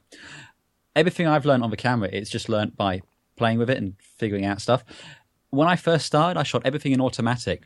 And if I had a picture which I really liked, I'd look at the settings, and it will tell you the settings the camera chose for that image. And you'll start to understand that the images which you like and are kind of, exposed nicely and everything like this, you'll start to get a feel for that, and then you can start experimenting. Sometimes you'll take a picture in automatic mode and it's not what you want. Then you switch it into one of the other modes and just start moving the settings up or down until you figure out what it works. Unless you are, like Melissa's doing a course or like literally focusing on it, I don't think there's any point in you spending a lot of time trying to learn how to use the camera. Just go out and take the pictures, enjoy taking the pictures, and then because you've become interested in it and passionate about it, hopefully, you'll want to learn to do more. It's the same like with your model making and stuff like that. You want to learn a technique, so you'll read up on it and you'll experiment, but for the most part, you'll just literally kind of like, just smack it with a hammer and see what happens. Yeah. When you're starting out, that's just how it should be with photography. Get the image. Don't worry about people telling you, oh, the settings aren't right and this isn't right. You should be shooting with that lens at that speed and all that. Fuck them. Go out and take the picture you want. And then once you start getting your head around what you want to take a bit more, then you'll just get better and better with it. And as with everything, the more you do it, the better you'll get with it. So every photo I take on my son's camera, it's got metadata on it that tells me all the settings on there. It should do, yeah. Yep. I mean, if you put them into, I don't know what, if you've got some software for capturing your pictures down on your computer, it'll give you the settings in there, and it will tell you the exposure, the shutter speed, the ISO, and it will tell you all this sort of thing. And like I said, find a picture you like, read the settings, and you'll start to understand why having a higher aperture means that the focus is blurrier behind what you're focused on, whereas if you have a higher aperture, lower aperture, whichever way it is, higher f-stop, all of a sudden everything's in focus. Right. Oh, I didn't know that. I didn't know that it recorded what was going on the camera. Even your iPhone, or even your phone cameras, recorded that data. Mm-hmm. Really? If you, Yep. yeah, Mm-hmm. it's all there. If you look on Flickr as well, if you scroll, like find anyone's picture and then scroll slightly down, there'll be a drop down underneath with the make of camera, the lens that we used, the shutter speed, aperture, ISO, everything basically. Mm. So you can see what other people have used as well. That's awesome. That's very geeky, but very awesome. Do you use a Mac, Elton? Yeah. iPhoto or Photos now has that information. You just right click on a photo and do get info, and it'll tell you what camera it was and what settings, and you've got all that information right there. Oh, I honestly didn't know that. Mm-hmm. Well, I'll open mine up and it'll just say settings. Yeah, Elton took this one. Elton took this one. Kimmy took this one. Jacob took this one. Elton took this one. Oh, this one's blurry. It must be Kimmy running. Well, yep, now you can go into your settings and figure out why is it blurry. Yeah. Because I've got a child running at 4 miles an hour. Oh, yeah, that's right. You need a faster shutter speed. Okay, Rob, well, since that we're on iPhones, is it true the iPhone, phone cameras in general, they have the noise of the shutter on there? Is that because there was a lot of upskirt shots in the very beginning and they wanted to warn people that there was a camera going off? I don't think that's the... I've heard that rumour. I've heard the rumour, but since you can still disable that sound, I don't think that's the main reason it's there. No. So why is the sound there? Is it just a comfort thing? It's partly a comfort thing. It's partly so you understand that you've taken the picture. You know, I've just thought of a really fucking wicked question. Okay. Sorry. Digital cameras. Yes. You press it. You press the button halfway, and it focuses. Yeah. Yeah. Does it depend on what camera you've got? That sometimes you'll press it, and then it'll be like a billion years later before it actually takes a photo. I used to have a camera like that. Yeah. Our first digital camera was some shitty old Olympus thing, and yeah, you took a picture. Well, you pressed a button, and about 30 seconds later, it would take the picture. Yeah. That was just it was a waste, a complete waste of space. It was like taking a picture in the Victorian era, and it's like, hold it for 30 seconds, hold it, hold it, hold it. Wait for the gunpowder to go off. Okay, and we're taking a picture now. It was like that. So is that down to the type of camera, or is that down to digital cameras per se? It was early digital cameras. Yeah. Early digital cameras, or now cheap digital cameras, or rather shit digital cameras. Yeah, it was back in the day. Without getting massively technical, it was down to the amount of time it took to process the image into the bus before it went onto the camera memory. So that took a long time. Whereas now it's instantaneous because we've got really fast processors in our cameras and stuff, and can use them for video. Yay! Mm-hmm. Right, yeah, because there's been many times. My very first digital camera was just a tiny little thing, and the batteries were chomped up within like 10 shots. And I remember those days. It was a camera where I've noticed you have to clip off the battery housing and expose the batteries so they don't drain away. Otherwise, they're just sitting there, just dying. And Wow! If you don't use your camera for a week, then you go back and, I'm going to take something. Oh, the batteries are dead. I have to Was it made in North Korea by any chance? It run on plutonium. Unobtainium. Do you not have that now? Even No. my son's camera now has that. Really? Yeah. It's not. He hasn't got a rechargeable battery in there. It's just double A's in there. Yeah. But if you leave it sitting there for a week and you go back there, the batteries are really poor. Is the camera switched off? As much as you can when you press the on-off button, and it turns off and does all that zooming thing, and it goes to sleep. Oh, I know what that's going to be then. Your camera presumably needs an electric charge to keep stuff stored in its memory, like settings and things like that, so it's always drawing a current. Yeah. That would be my thought. Whereas DSLRs have, you know how on cartridges you used to have like little watch batteries or whatever it was? They have one of those for its settings, and its main battery is just for running the camera. Right, okay, so they're going to have a watch battery on the motherboard, just ticking away. Yeah, that would be my thought anyway. Which takes charge from a main battery whenever one's plugged into it.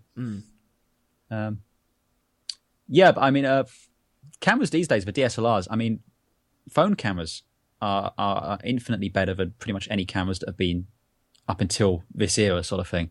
I mean, so when we say something like ISO on a camera, that used to be on the speed of the film, and I think the best you used to be able to get, maybe someone could correct me if I'm wrong here, but I think it was like 500 ISO was like super high sensitive film.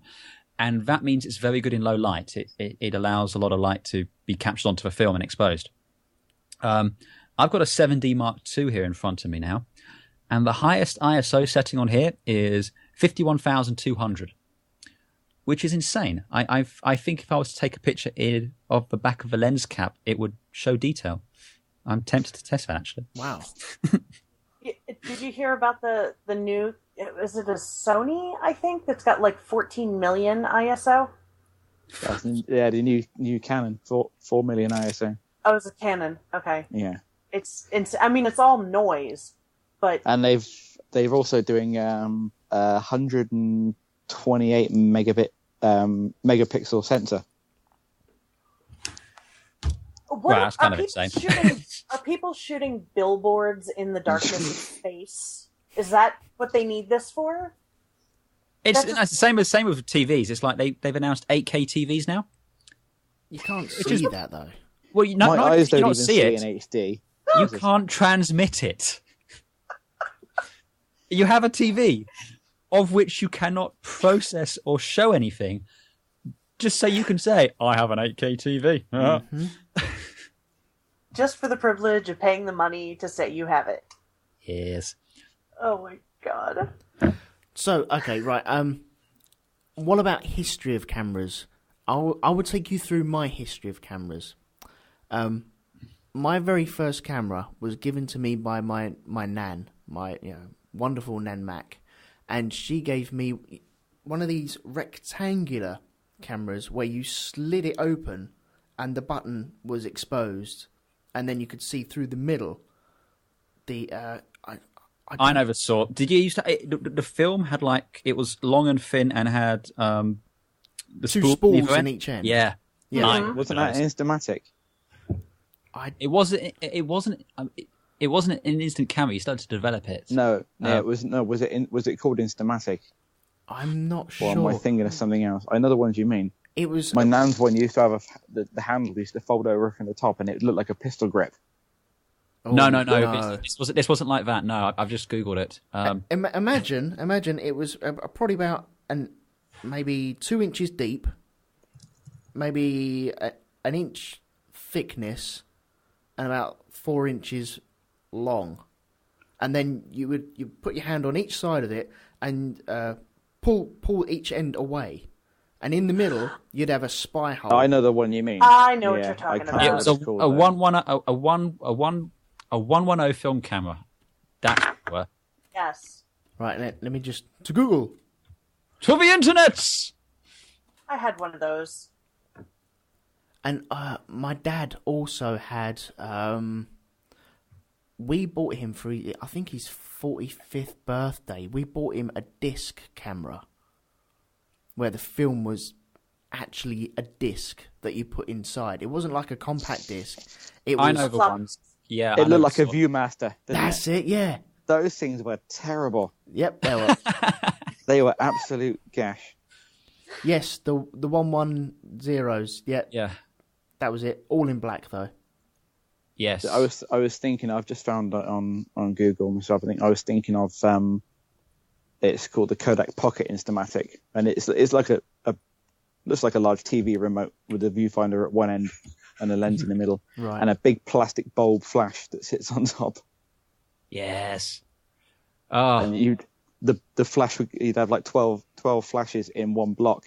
And Oh it would my go off god! one at a Yes. time. Or there would be 4. There's one with 4 on, and it would spin round to use the next bulb.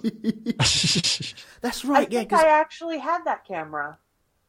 I My nan had one. yeah, I think my nan had one of them, but she never had the flash with it. So I Well, the never flash knew used to what fit on top. Yeah, it was a little hole inside, wasn't it?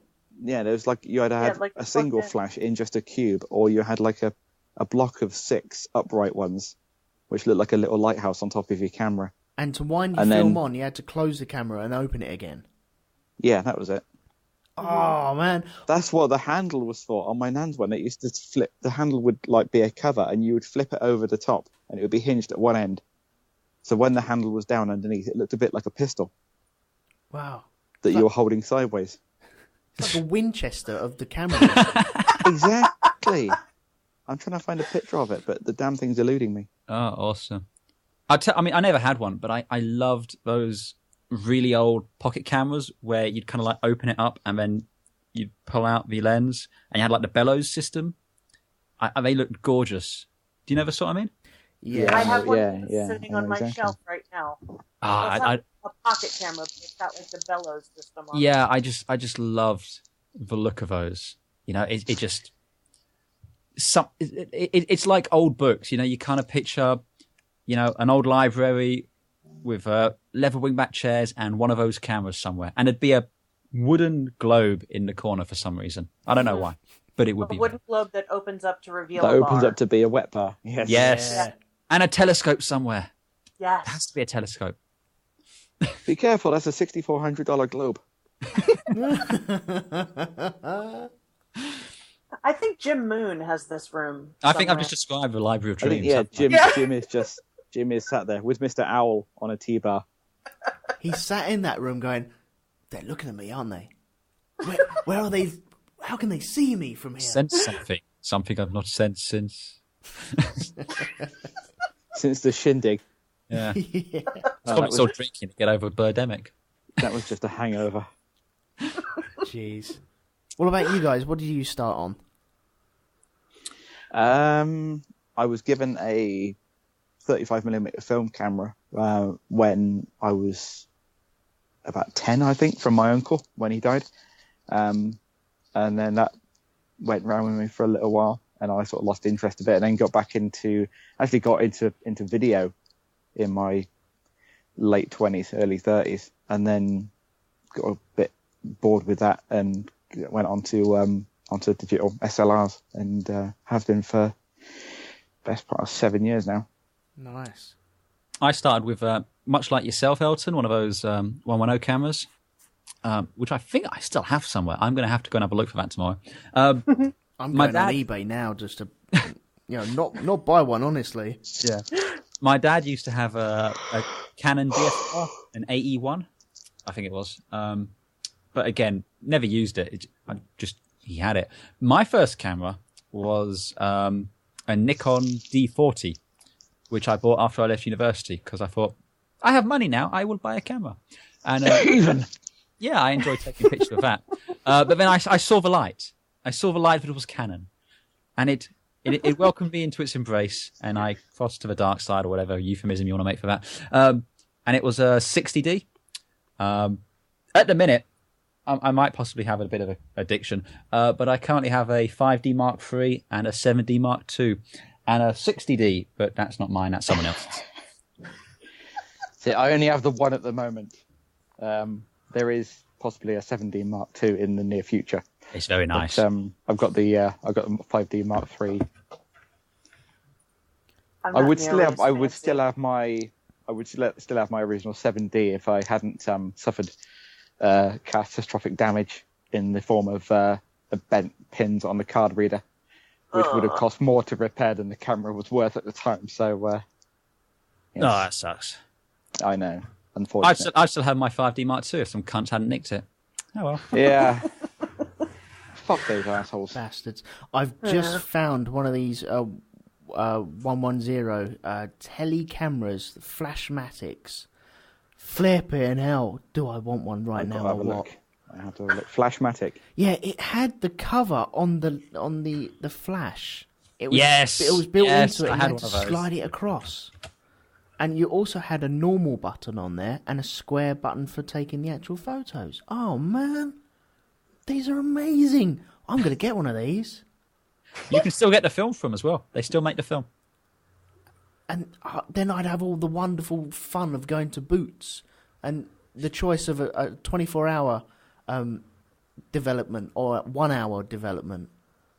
You know, I love digital because it's instant and you can see it, but I do kind of miss the taking it to the developer's experience sort of thing. And then when you get your pictures back, looking through them and seeing if anything came out. Someone's put a little sticky label on there because they know best. You should have used more light in this photo. Yeah. We didn't fuck this picture up. You did.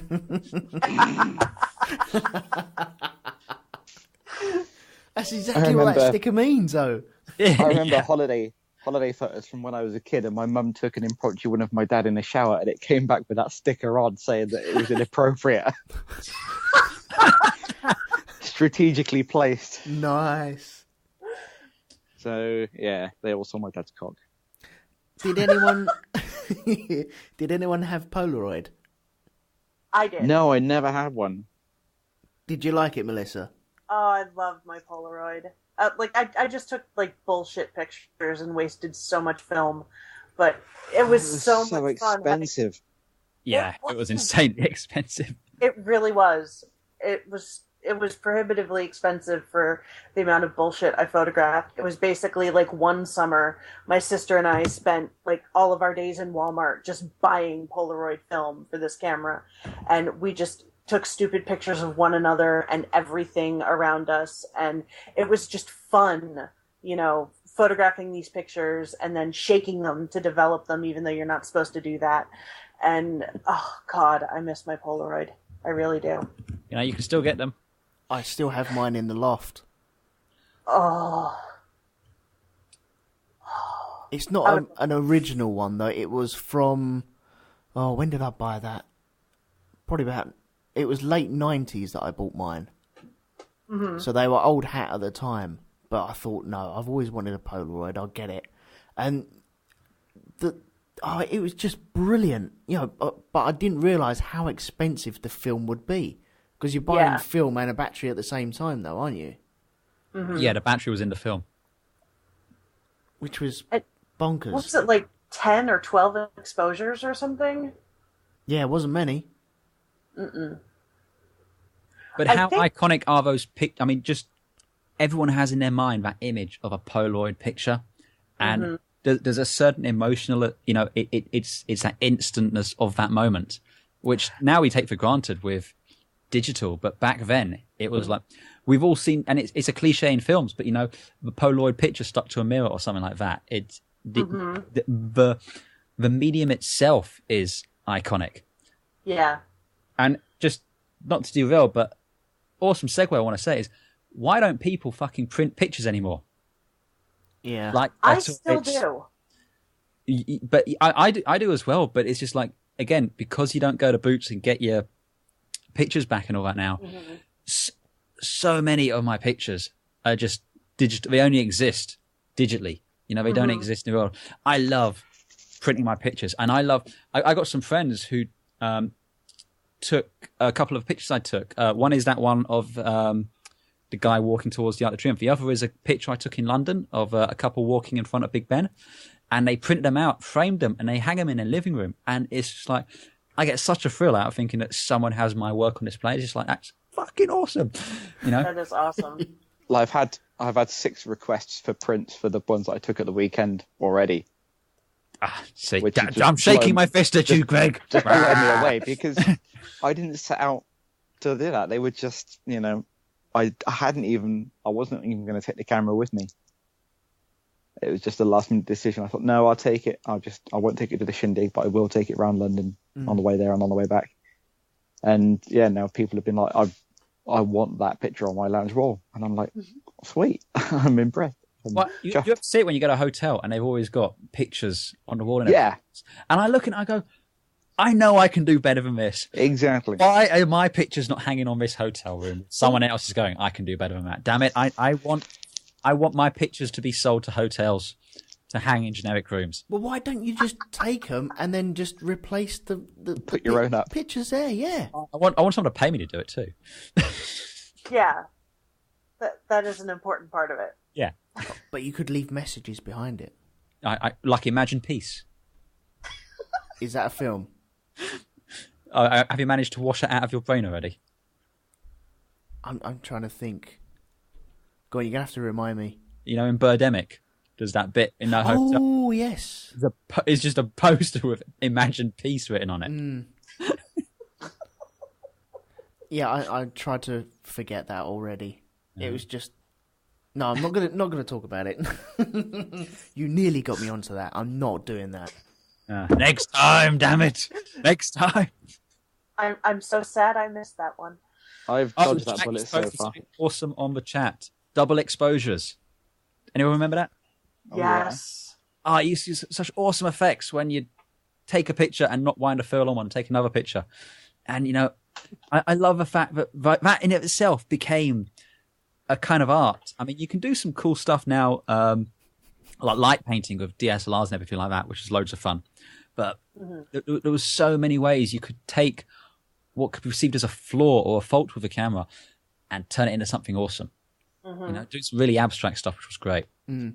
And like like I have a Holga, so like a toy camera that leaks just insane amounts of light.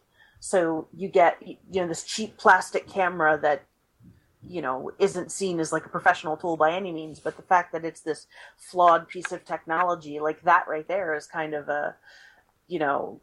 becomes an artistic thing. Yeah. Film camera, and you get all this light through it, and all these crazy effects happen because of this shitty little camera. It's chemistry. Mm-hmm. It used to be chemistry, unfortunately, not anymore. But yeah, I know what you mean. It's I while I was at university, they did have a photographic department there, and whenever you used to walk by it, you had the smell of the chemicals. And again, kind of nostalgic for that smell. Mm. Jack in the dark room in the chat room has put, when he said about double exposures. Yeah. Below that, he said, "Seeing the ghost of your mum floating over Bournemouth." Now that would be awesome.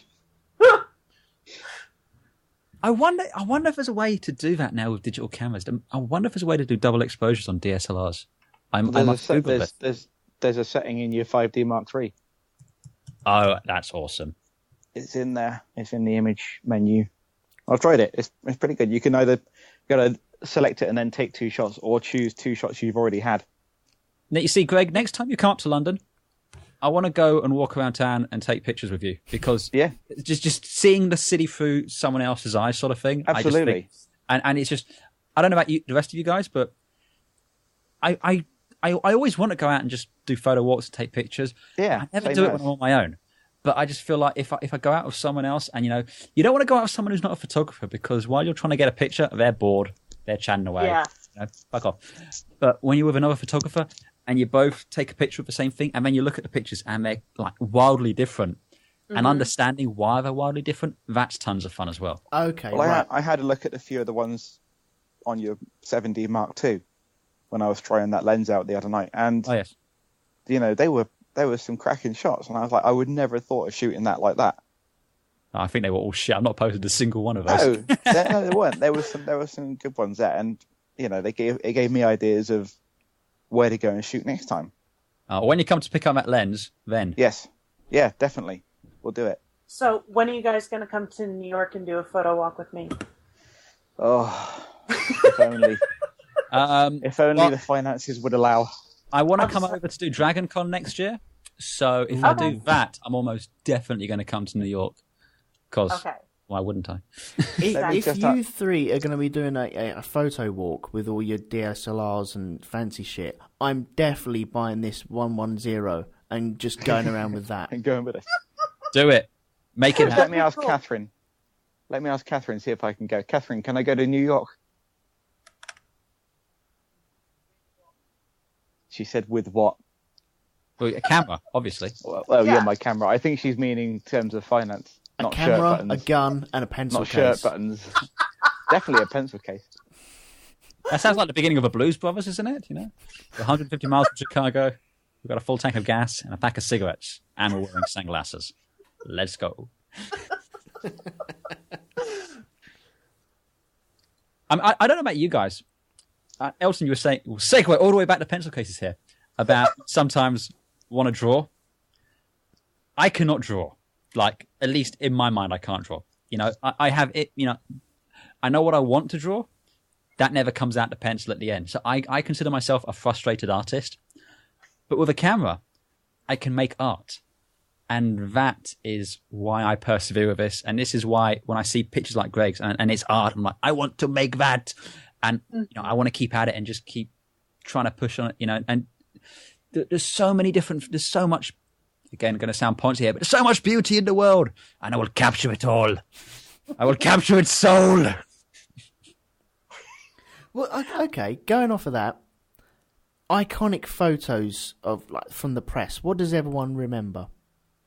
There's so much power with it. Yeah. I always remember, and I did this because it was part of a thing I did at university. It was there's an image of a girl from Vietnam running towards the camera. Yeah, I know. Yeah, Mm-hmm. Yeah, and what the lesson we were being told was every time you see an image in the press or pretty much anywhere, you have to understand that image is telling the story that someone wants you to read. And the story that was originally being told with that picture, and also that one, also from Vietnam, of the guy being shot on the streets.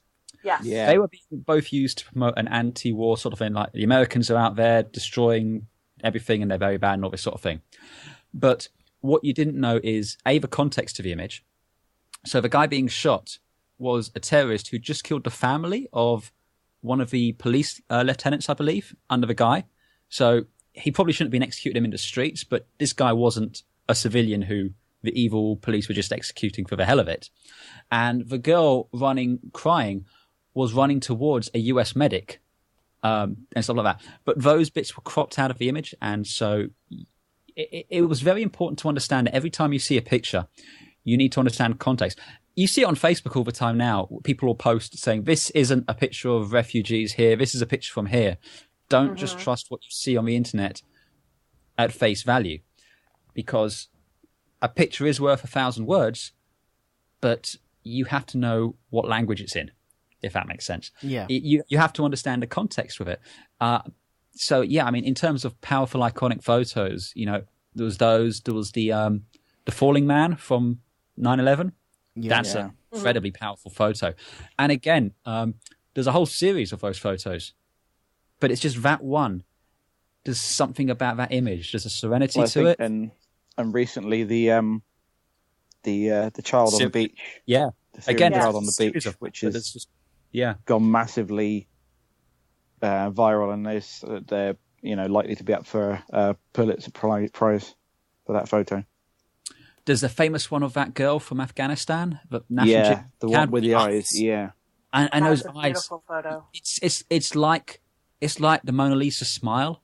There's something about those eyes where you just stare at it for hours, and it's just like you just. It's so informative and yet so ambiguous at the same time. You know, there's so many photography, and that's another thing I love about photography. It's one of the great things about living at this time. Because, you go back 150 years, there was almost no cameras. So these iconic moments of history were just never captured. Say whether or not you want to say it's good that these images have been captured or not, but they exist now. So they inform future generations. You can look at this and say, this is my view of what happened. And you can kind of share that with people. Whereas before, you'd have to go off and, again, say the Battle of Trafalgar. There was no cameras there. So all that exists now are paintings taken by people based off of stories. There's nothing there. But from the Second World War, we've got video and photos from Pearl Harbor and all this informing what happened there, sort of thing. And just these iconic moments, again, Armstrong on the moon. How mind-blowing is that?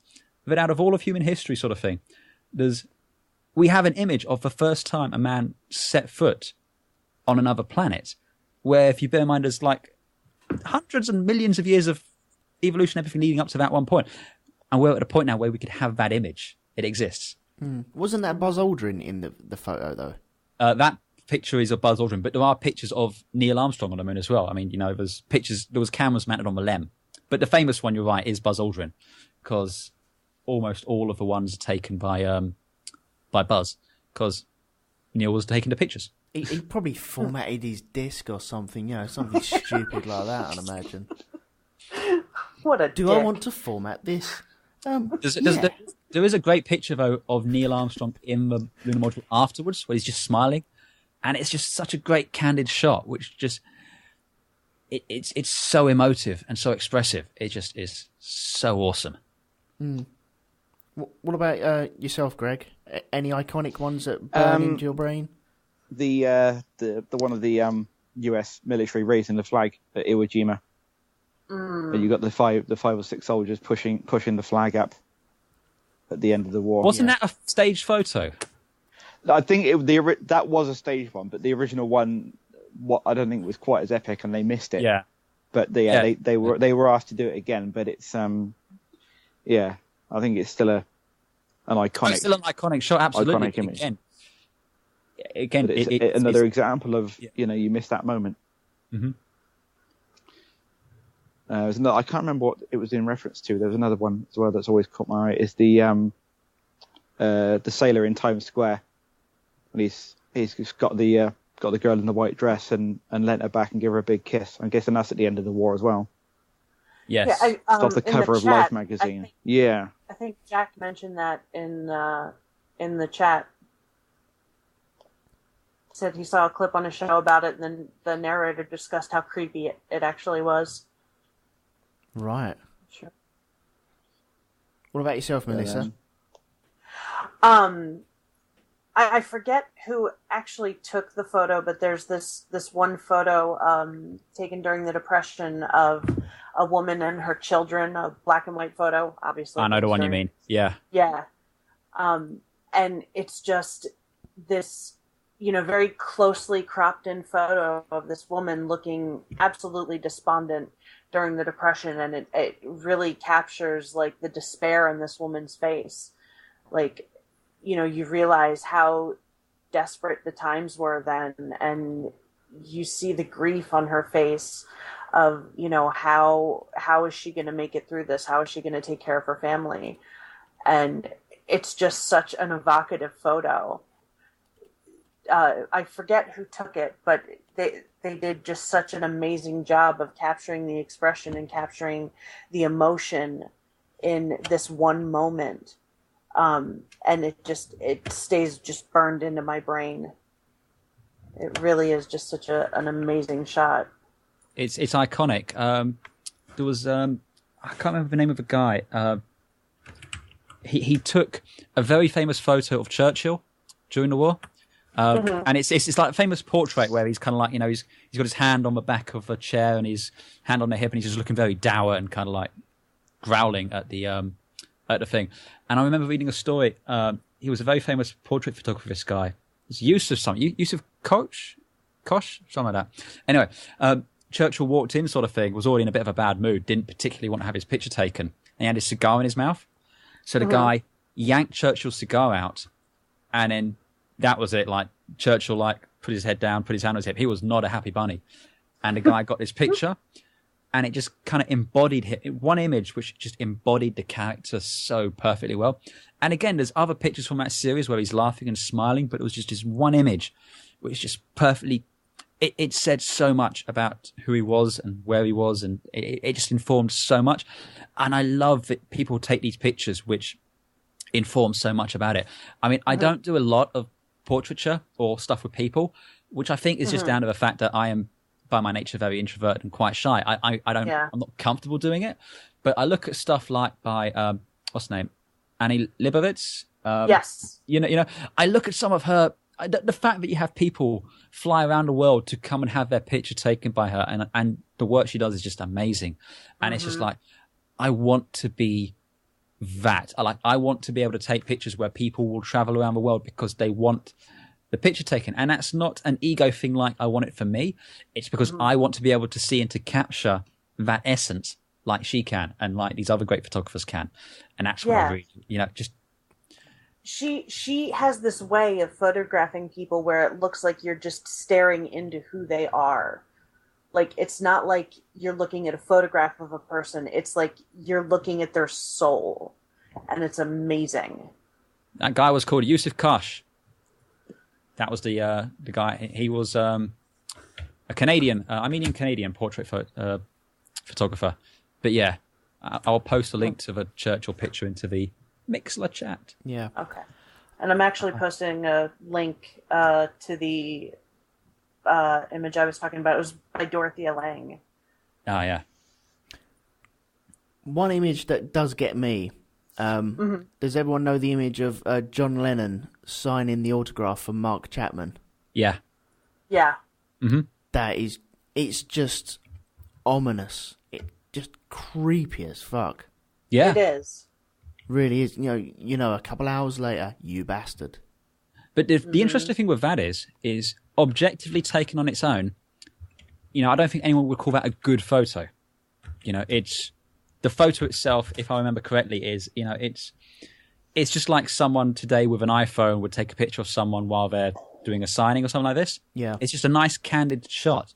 It's just a snapshot. It's just a snapshot. Yeah, it's a candid snapshot. But when you add the weight of, the story around that photo and it adds all this extra meaning onto it, all of a sudden it becomes this really powerful piece. Like you said, it's just like this, wow. Mm-hmm. There's so much to be conveyed in that image. And that's another thing I love about photography. You can take it at its face value, its technical merits. This is a well-composed photo, rule of thirds, the lighting's great. Then you can study on what the subject's of, is it something important or something beautiful or, whatever.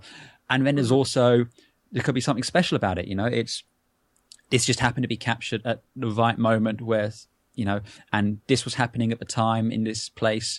And there's just so many layers added on top of it. Yeah. And I don't really think there's anything else where you get that. I mean, film takes time to do, it's never instant. It's all this sort of stuff. Even when you have like someone captures a bit of news, happens to have a camera in a place sort of thing, it's never quite the same as a photo, Mm-hmm. It's just something about it, the way it conveys so much. Again, on those videos which Melissa just picked up, they say it's because how we remember. We don't remember in films or things. We remember in snapshots. We remember just little frames, little instances, stuff like that. And photography is very sympathetic to that. It's very much how we process things. Mm-hmm. Oh, most definitely, yeah. Another thing is kind of something that I've often wondered about, and I'm so guilty of this, is when I go somewhere, when I go to visit, if I'm working in a country, I will spend almost my entire time experiencing that place through my camera. It's like I only see the place when I get home and look through my photos. Mm-hmm. Anyone else do that? I mean, it's like I've been to Singapore about 3 or 4 times. And my only recollection of being in Singapore, apart from the heat, is the pictures I've taken, because I'm so obsessed with just trying to find a really great picture while I'm there and all this sort of thing. And it's been pointed out that, I'm kind of missing the point of going to these places because I'm not experiencing them. I mean, I am experiencing them, but, I'm not looking up and smelling the roses. That's very much like watching people at gigs nowadays, where they're videoing a full gig or they're videoing, 10 minutes of a gig. The last gig I went to, and we was up in the seating area, and we were looking down on the standing area, and you had iPhone after iPhone after, lots and lots of smartphones, and people with iPads just reaching them up in the air, and you think, no, stop, just enjoy it, put lighters up in the air like, you used to do it on John gigs, but, it's just, for me, ruining it, and you're just living it through... watching it through the screen. You might as well be at home. Yeah, it's like we don't know how to form our own memories anymore. We have to capture it and then remember, experience it later and then form the memory from having looked at it on this tiny screen. Yeah. and we all kind of do ourselves a huge disservice that way. I mean, I'll admit that there's a certain amount of I've got some snobbery. I apologise, but when I'm walking through London, especially if I'm trying to go anywhere near the Thames, Hungerford Bridge, the step bridge right by Parliament, I walk along there and I see all these tourists. You know, families on one side, dad's on the other side of his phone trying to take the picture. And I walk along that bridge and I'm going, no, you should need a fucking permit to take a picture in this town, just because it pisses me off so much. And I'm like, I won't even stop now to let them take the picture, just because if I do, I'm never getting across that bridge because there's so many of them. But at the same time, it's like, I'm probably no better at all when I'm in the other place. I like to think I'm better. I'm not just taking a picture of a touristy spot. I'm out looking for something better. But yeah, I'm no better than what they're doing here. And it's one of those realizations you suddenly have. It's like, I'm more concerned with capturing this image, this memory, than I am of experiencing that memory. And that's fascinating and terrifying in equal measure, you know, because the picture will last forever, for at least as long as whatever, whereas the memory is subject to the whims of your brain. But at the same time, the picture's never going to be as vibrant or have all the information that being there and experiencing it, you know, the temperatures, the smells, the sounds and all that, you know, it's never going to be quite as vibrant. So it's just a fascinating thing. It's like that picture Greg took of the trains. Because I live in London, I can imagine the sounds, you know, the atmosphere and all that sort of thing. But for everyone else, it's just the picture. And I'm sure Greg's got, you know, other kind of just background stuff on his thought process. And, you know, it was just after the shindig. So, you know, I expect he's slightly hungover. But, you know, all these other things which kind of informed slightly where he was up until the point he took that picture. And I don't get any of that because I'm not him. But, you know, it informs the picture. Again, that picture I took in Paris, there's a lot of stuff that's attached to that, which isn't conveyed in the image, but it's because it's personal to me. But it would have been just as powerful an image for me to see if I'd have seen it. But because I took the picture, it lasts longer. It's just an interesting kind of sidebar to photography, I guess. You know, something I kind of grapple with. It's getting deep in here, man. I'm gonna have to dip out, guys. It's getting past Postman's latest bedtime. So okay, no worries, mate. Well, what I'll do, I think if you want to chip off, then please chip off. Thank you very much for coming along. Well, thank you for having me. And then Scope worked this time. Yay! Yay! Thank Fucking goodness. Hell. I know. For science! Shit magic. Do you want to plug anything before we go? Have you got a Tumblr? Have you got a Flickr or anything? I have Flickr, and right now my username escapes me, but most of it's on Facebook anyway. So I'm sure you will send us a link for which we can post. We can put a link in the Shonky Lab. I'm on Facebook as Shutterface Digital Images, and my own personal profile as well. Should you like to have a look? Nice, excellent. Well, thank you very much for joining us tonight. Well, thank you for having me. It's been a pleasure. No worries, mate. I will leave you to it. And you, Melissa. Bye. Cheers, bye. Ta-ra, mate. Bye. Is he gone? Can we talk about him now? Not yet. No, wait until he's definitely gone. Then we will talk. Right, now he is gone. Yay! Oh. No. How much money will he steal out of envelopes tomorrow? Who still sends money through the post? No one. I sent money through the mail to John Oliver. Ah, yes, but he is the High Reverend. Well, he was the High Reverend. He was. Yes. I want to know who sent him that 4-foot penis. Eh? You didn't hear about the 4-foot penis? Who's John Oliver, first off?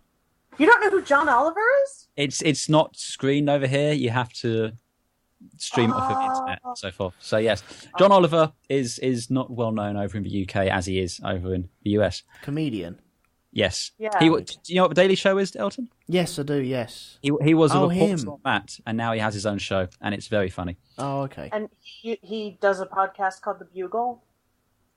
Yeah, I've dipped in and out of that. I didn't realise. I can't remember the last time I listened to The Bugle. It was years and years ago. I didn't realise it was that fella there. Yeah.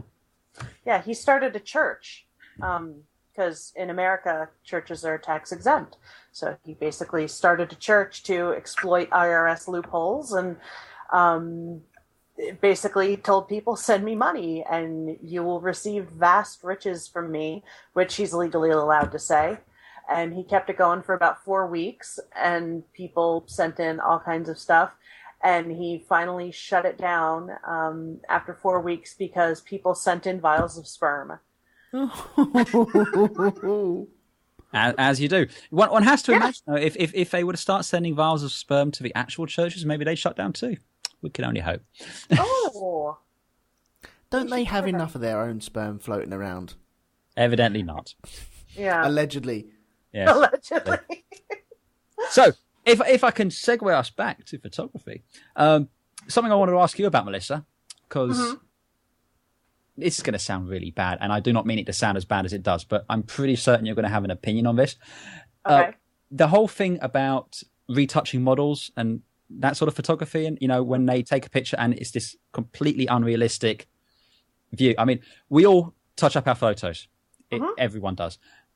That's taking it to an extreme. So do you think there's a line where it's okay and it's not okay, or are there circumstances where it should be or shouldn't be? I mean, what's your general take on that?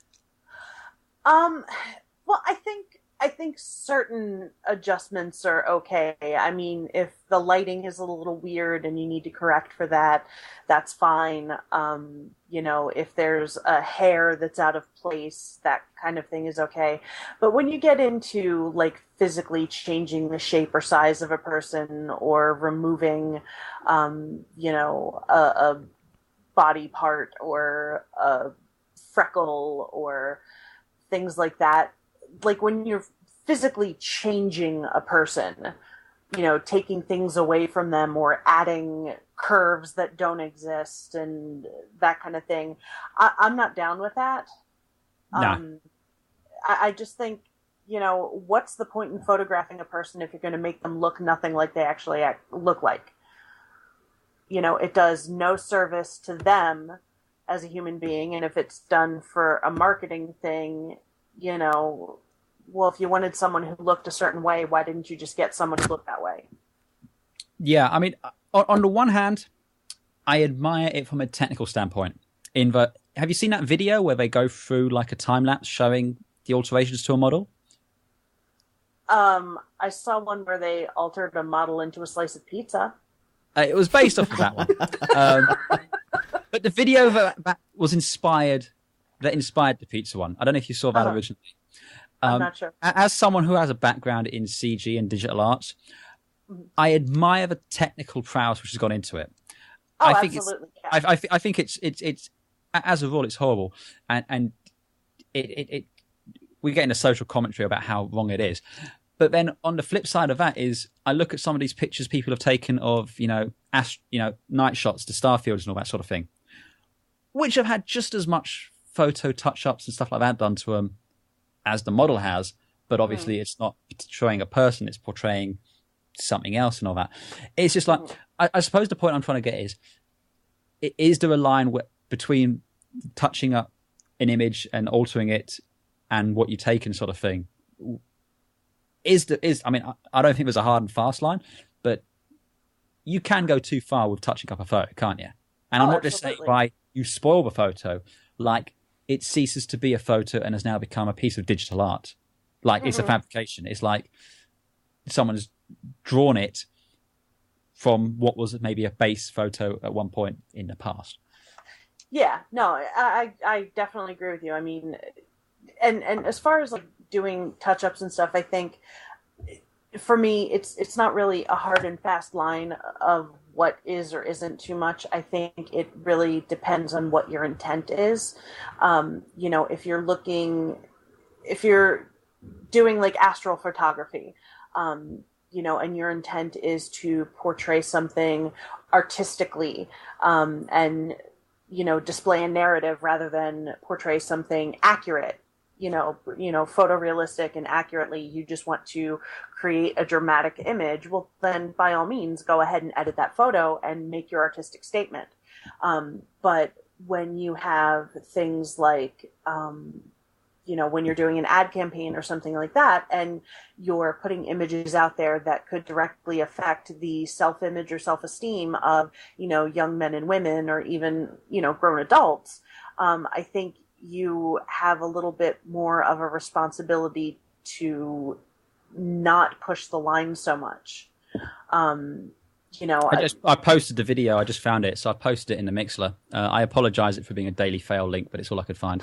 No problem. Oh yeah, I have seen that one. That one. Yeah. I mean, and the nice thing there is it does show you like before and after pictures, and it's just like there is nigh on zero connection between the picture of a model at the beginning and what you get at the end. Yes, I've seen that. Yeah. The skill that goes into that is amazing, and I applaud the amount of time that goes into it, and I think that that's fantastic that there are people who have those skills, and I would love to be at that skill level, with the digital tools that enable you to do that. But I think doing that kind of thing and making those kind of drastic changes to people is dangerous. I don't know if you guys are aware of this or not, but I'm working as an intern on a film that deals with weight bias in media, and one of the big things that we talk about is how the images that we see in pop culture and in media affect the self-esteem of people, young or old, men and women. So when you have such drastic editing in ad campaigns, it screws up what people think is normal. When you see like that video that you posted, you see what the model actually looks like, and then you see what the final image is, and you put that out as an ad, or you put that on a billboard, and women especially see that and think, oh, okay, well, that's what I'm supposed to look like. But even that model doesn't look like that. I think photographers and digital artists have some level of responsibility, to not go that far. That's just my opinion. Oh, no, I agree 100%. It's, I think you need to have a certain amount of responsibility, especially when you're doing that sort of imagery work and stuff like that. Mm-hmm. It doesn't exist, because even if a photographer himself has that, he's not in charge of the final image or anything like that, or what goes on to it. I mean, once you've released your image into the world, that's it. You have zero control over what happens to that. Mm-hmm. And it's gone. It's off. Yeah.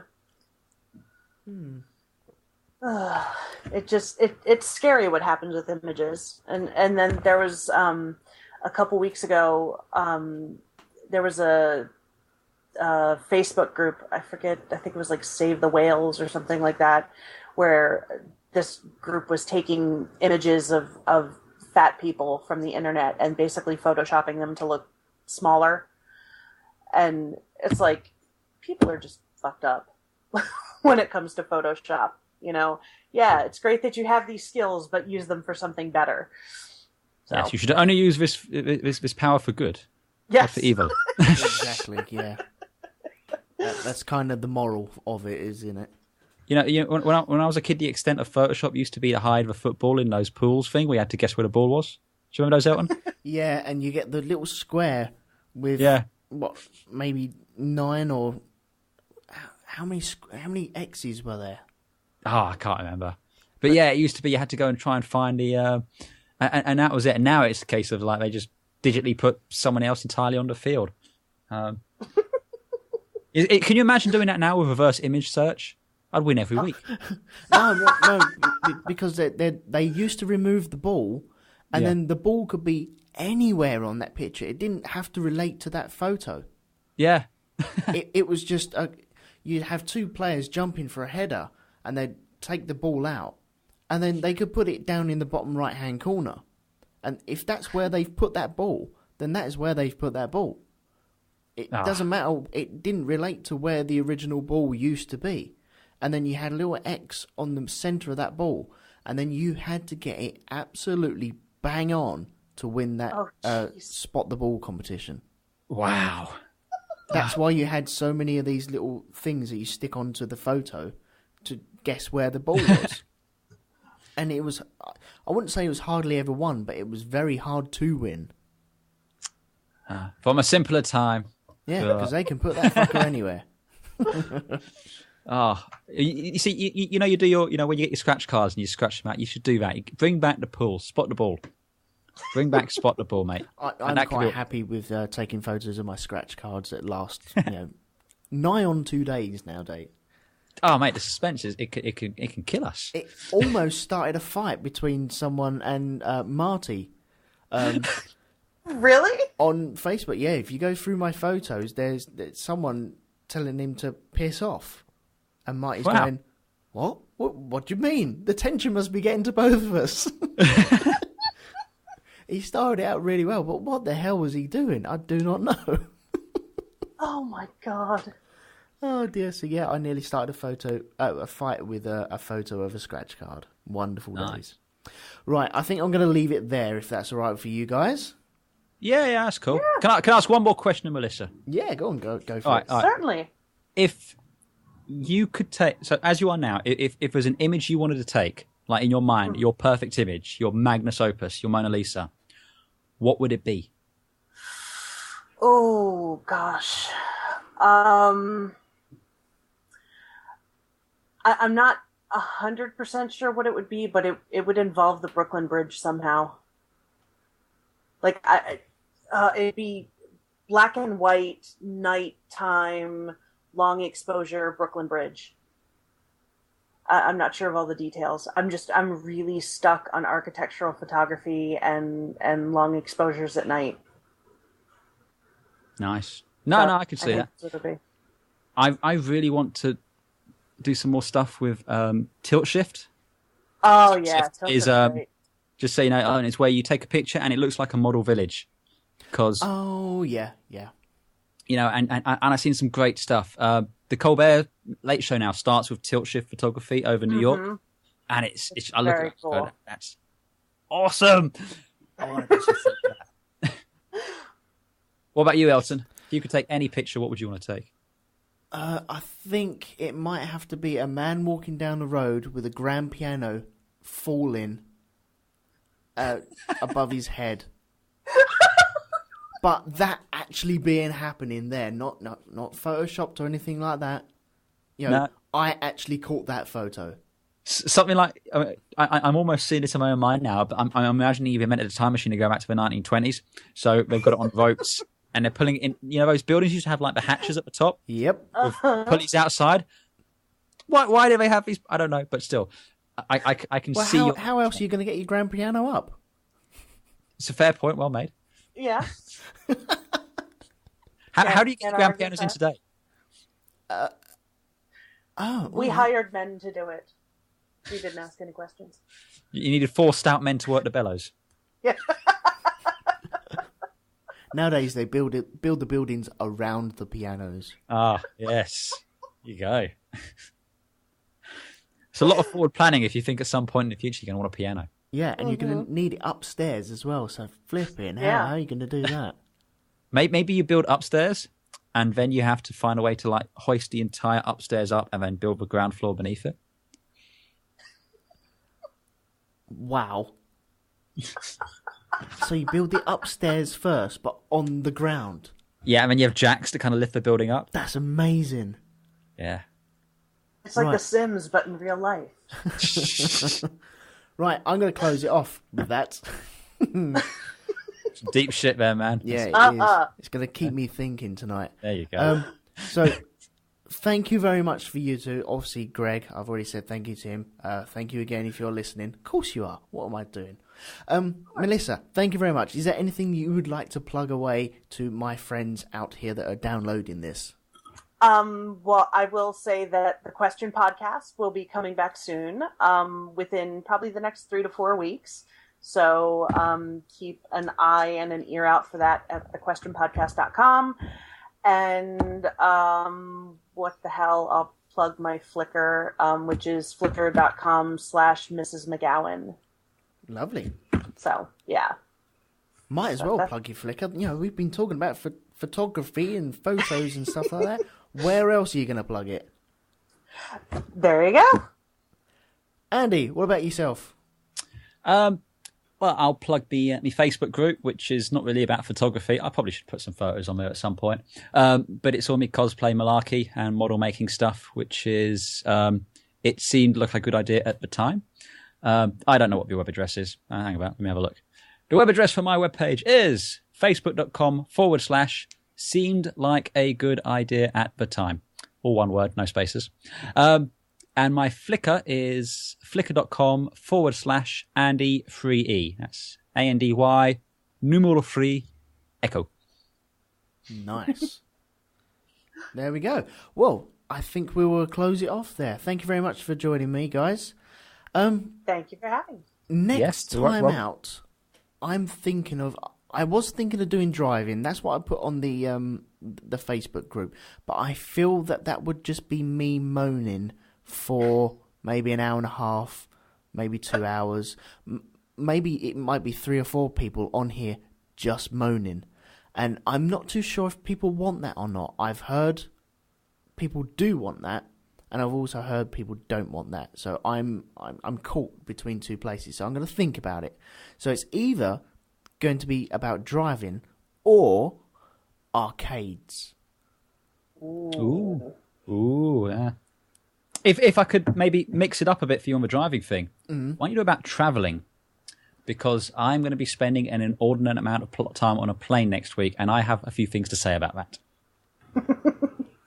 That could work out, yes. We shall clash brains later on, shall we say? Yes. Have your people call my people. We'll do lunch. Okay, yeah, sounds good. Sounds good. Also, I'll be throwing out some topics. Normally, you can come along on Mixlr, which is mixlr.com/Shonky-Lab, and you can catch all the talk that's going on in there. At the moment, we've had a couple of people in there. Union Jack Woodgate has been there for most of this evening, I do believe. Yeah, so you can come along there, listen to us on there, join in as well. You can also call in if you so wish to do on the Skype, which is Elton McManus, all one word, and I'll put you on. It happened one to day. Melissa... I'm gonna call in one day and order a pizza. Go for it's it. It's gonna happen. Go for it. The more bizarre, the better. I want to shake it up a bit, but all my friends are far too, how shall I say, polite and nice. You can't say decent, upstanding. I met most of them at the shindig. Yeah, that's true, yeah. I want some more idiots to phone up. Let's put it like that. But yeah, you can join me whenever I do this. I normally put it out on the Shonky Lab, so if you go to Facebook and look for the group Shonky Lab, you can find it all there. It's all in iTunes. Give us some ratings. I haven't had a little rating for a little while. And I think I will leave it at that. Thank you very much for joining me, guys. Thank you everyone who's downloaded this and listened. I will catch you next time. Thank you very much. Goodbye. Bye. Bye.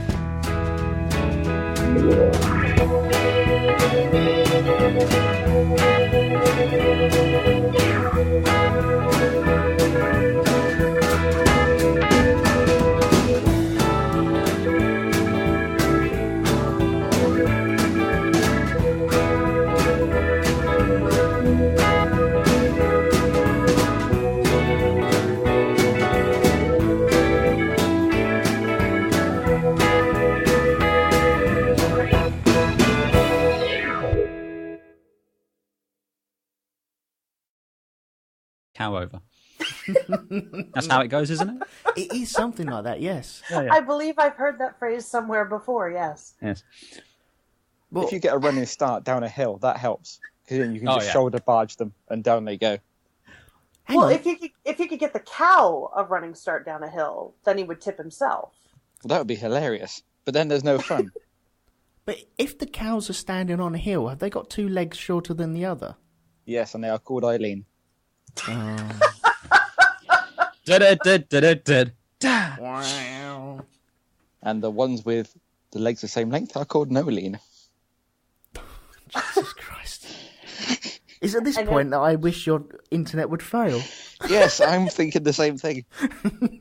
Or if they've got no legs, they're ground beef. Anyway. Oh, Jesus.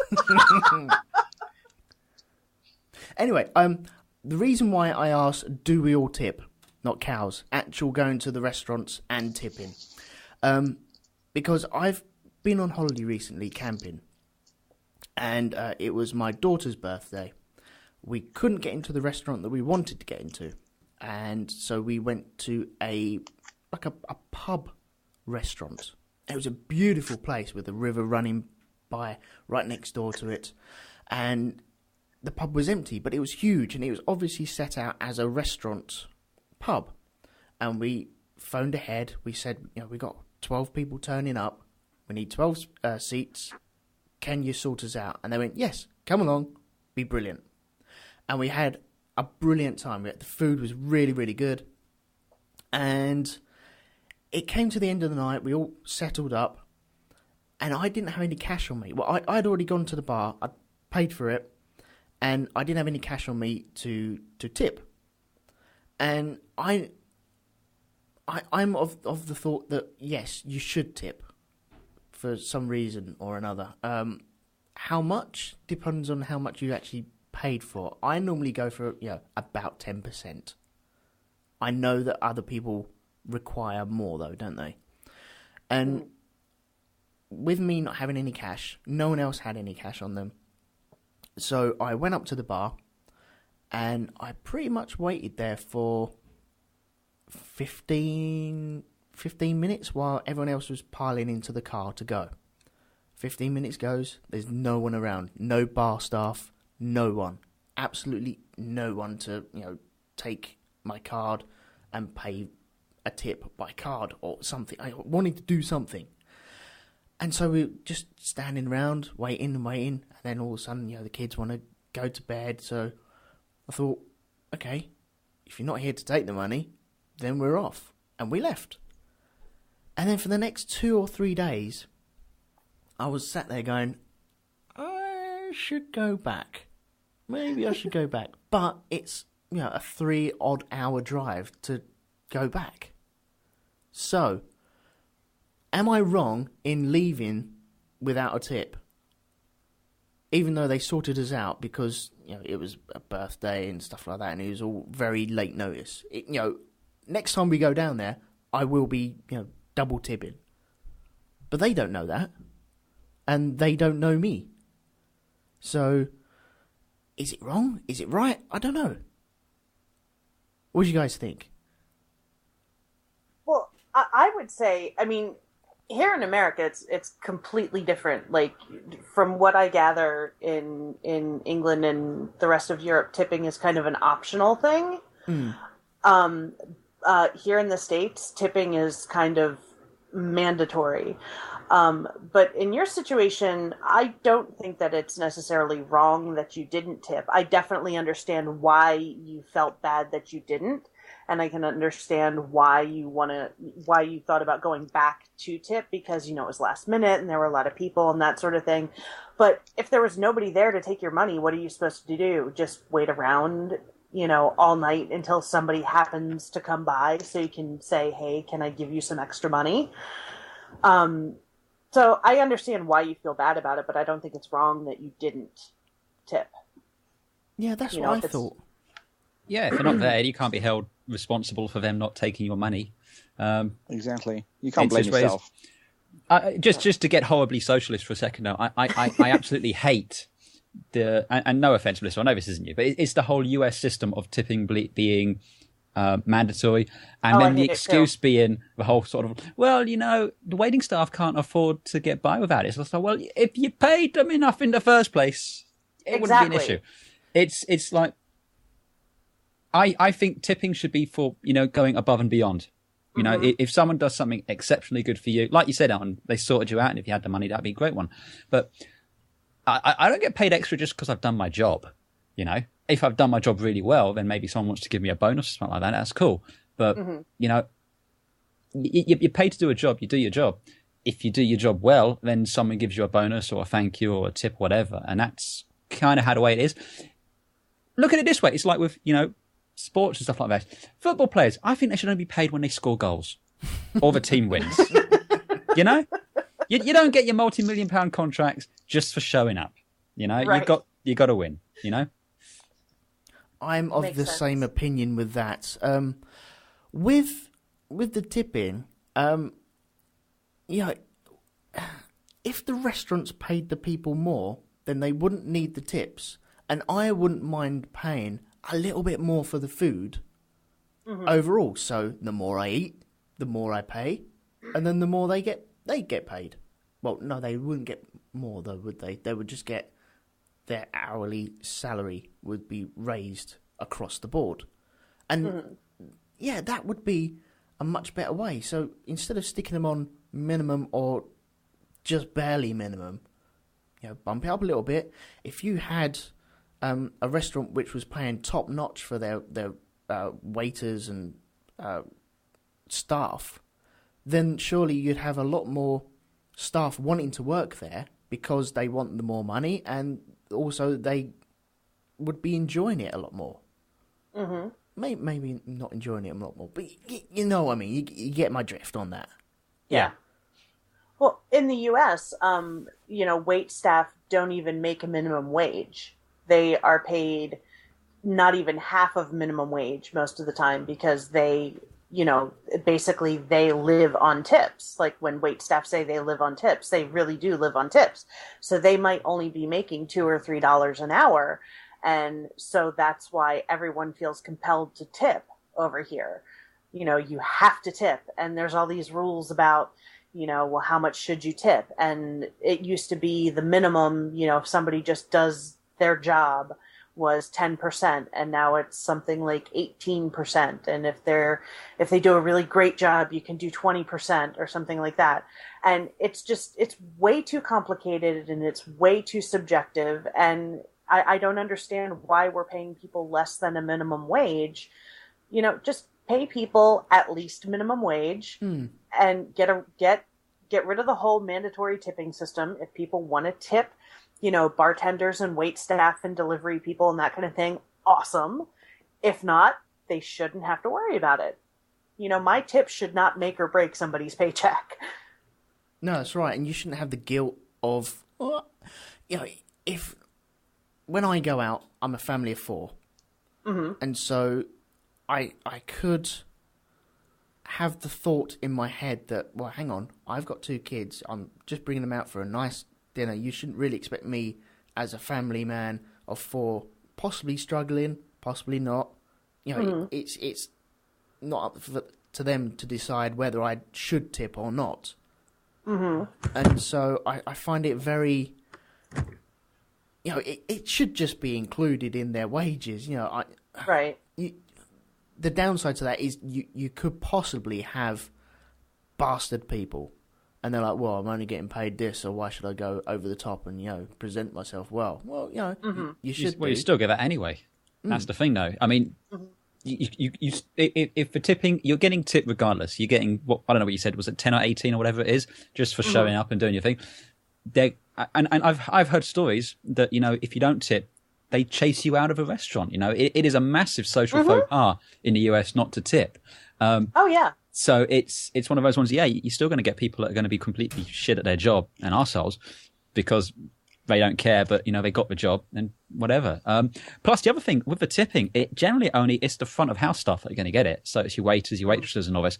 It's not going to be the chef out the back. It's not going to be the people, you know, preparing the food and cooking and all this. And then when you have a situation where they're pooling the tips because the management's going to share them out amongst yourselves, it's like, if I don't trust you to pay them a decent wage in the first place, like, fuck, I'm going to trust you to share the tips equally amongst them. That's just not happening. Yeah. Well, in Japan, they don't like tips at all.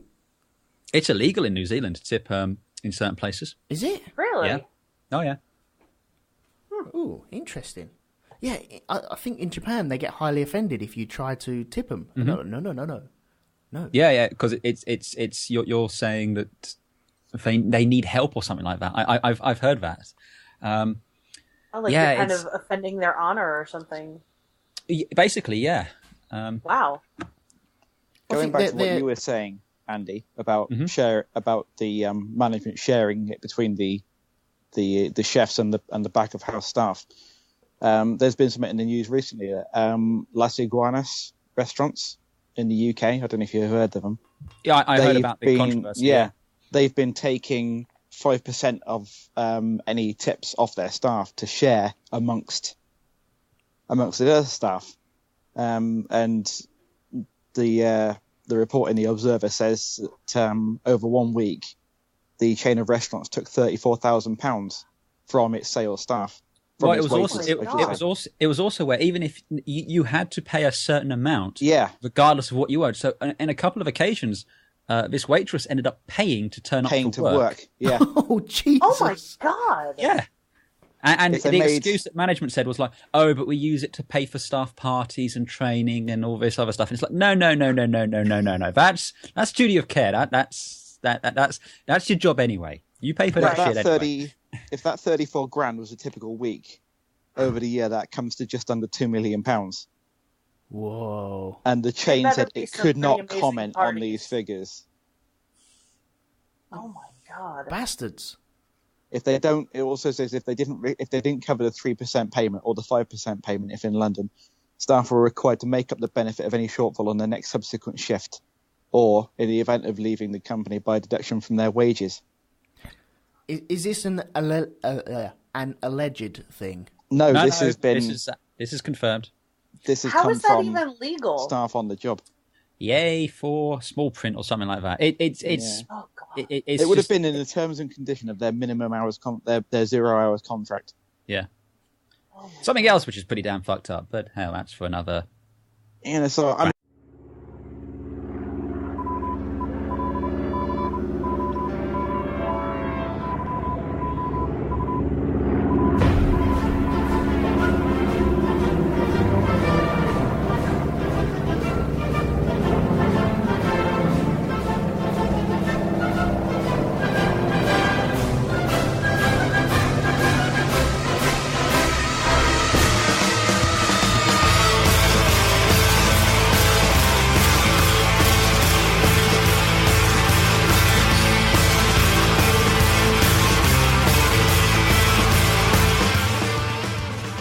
So everyone, welcome to Shonky Lab. Yes, we're back.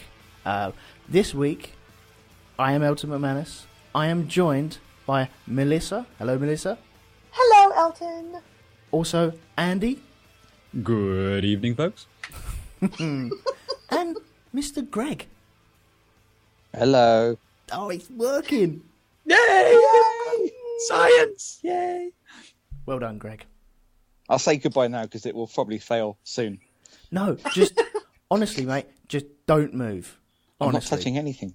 No, don't touch a thing. I just have visions of you holding some really awkward pose with like an aerial in one hand sort of thing and a potted plant in the other one on one leg, just trying to get just the right bit of signal.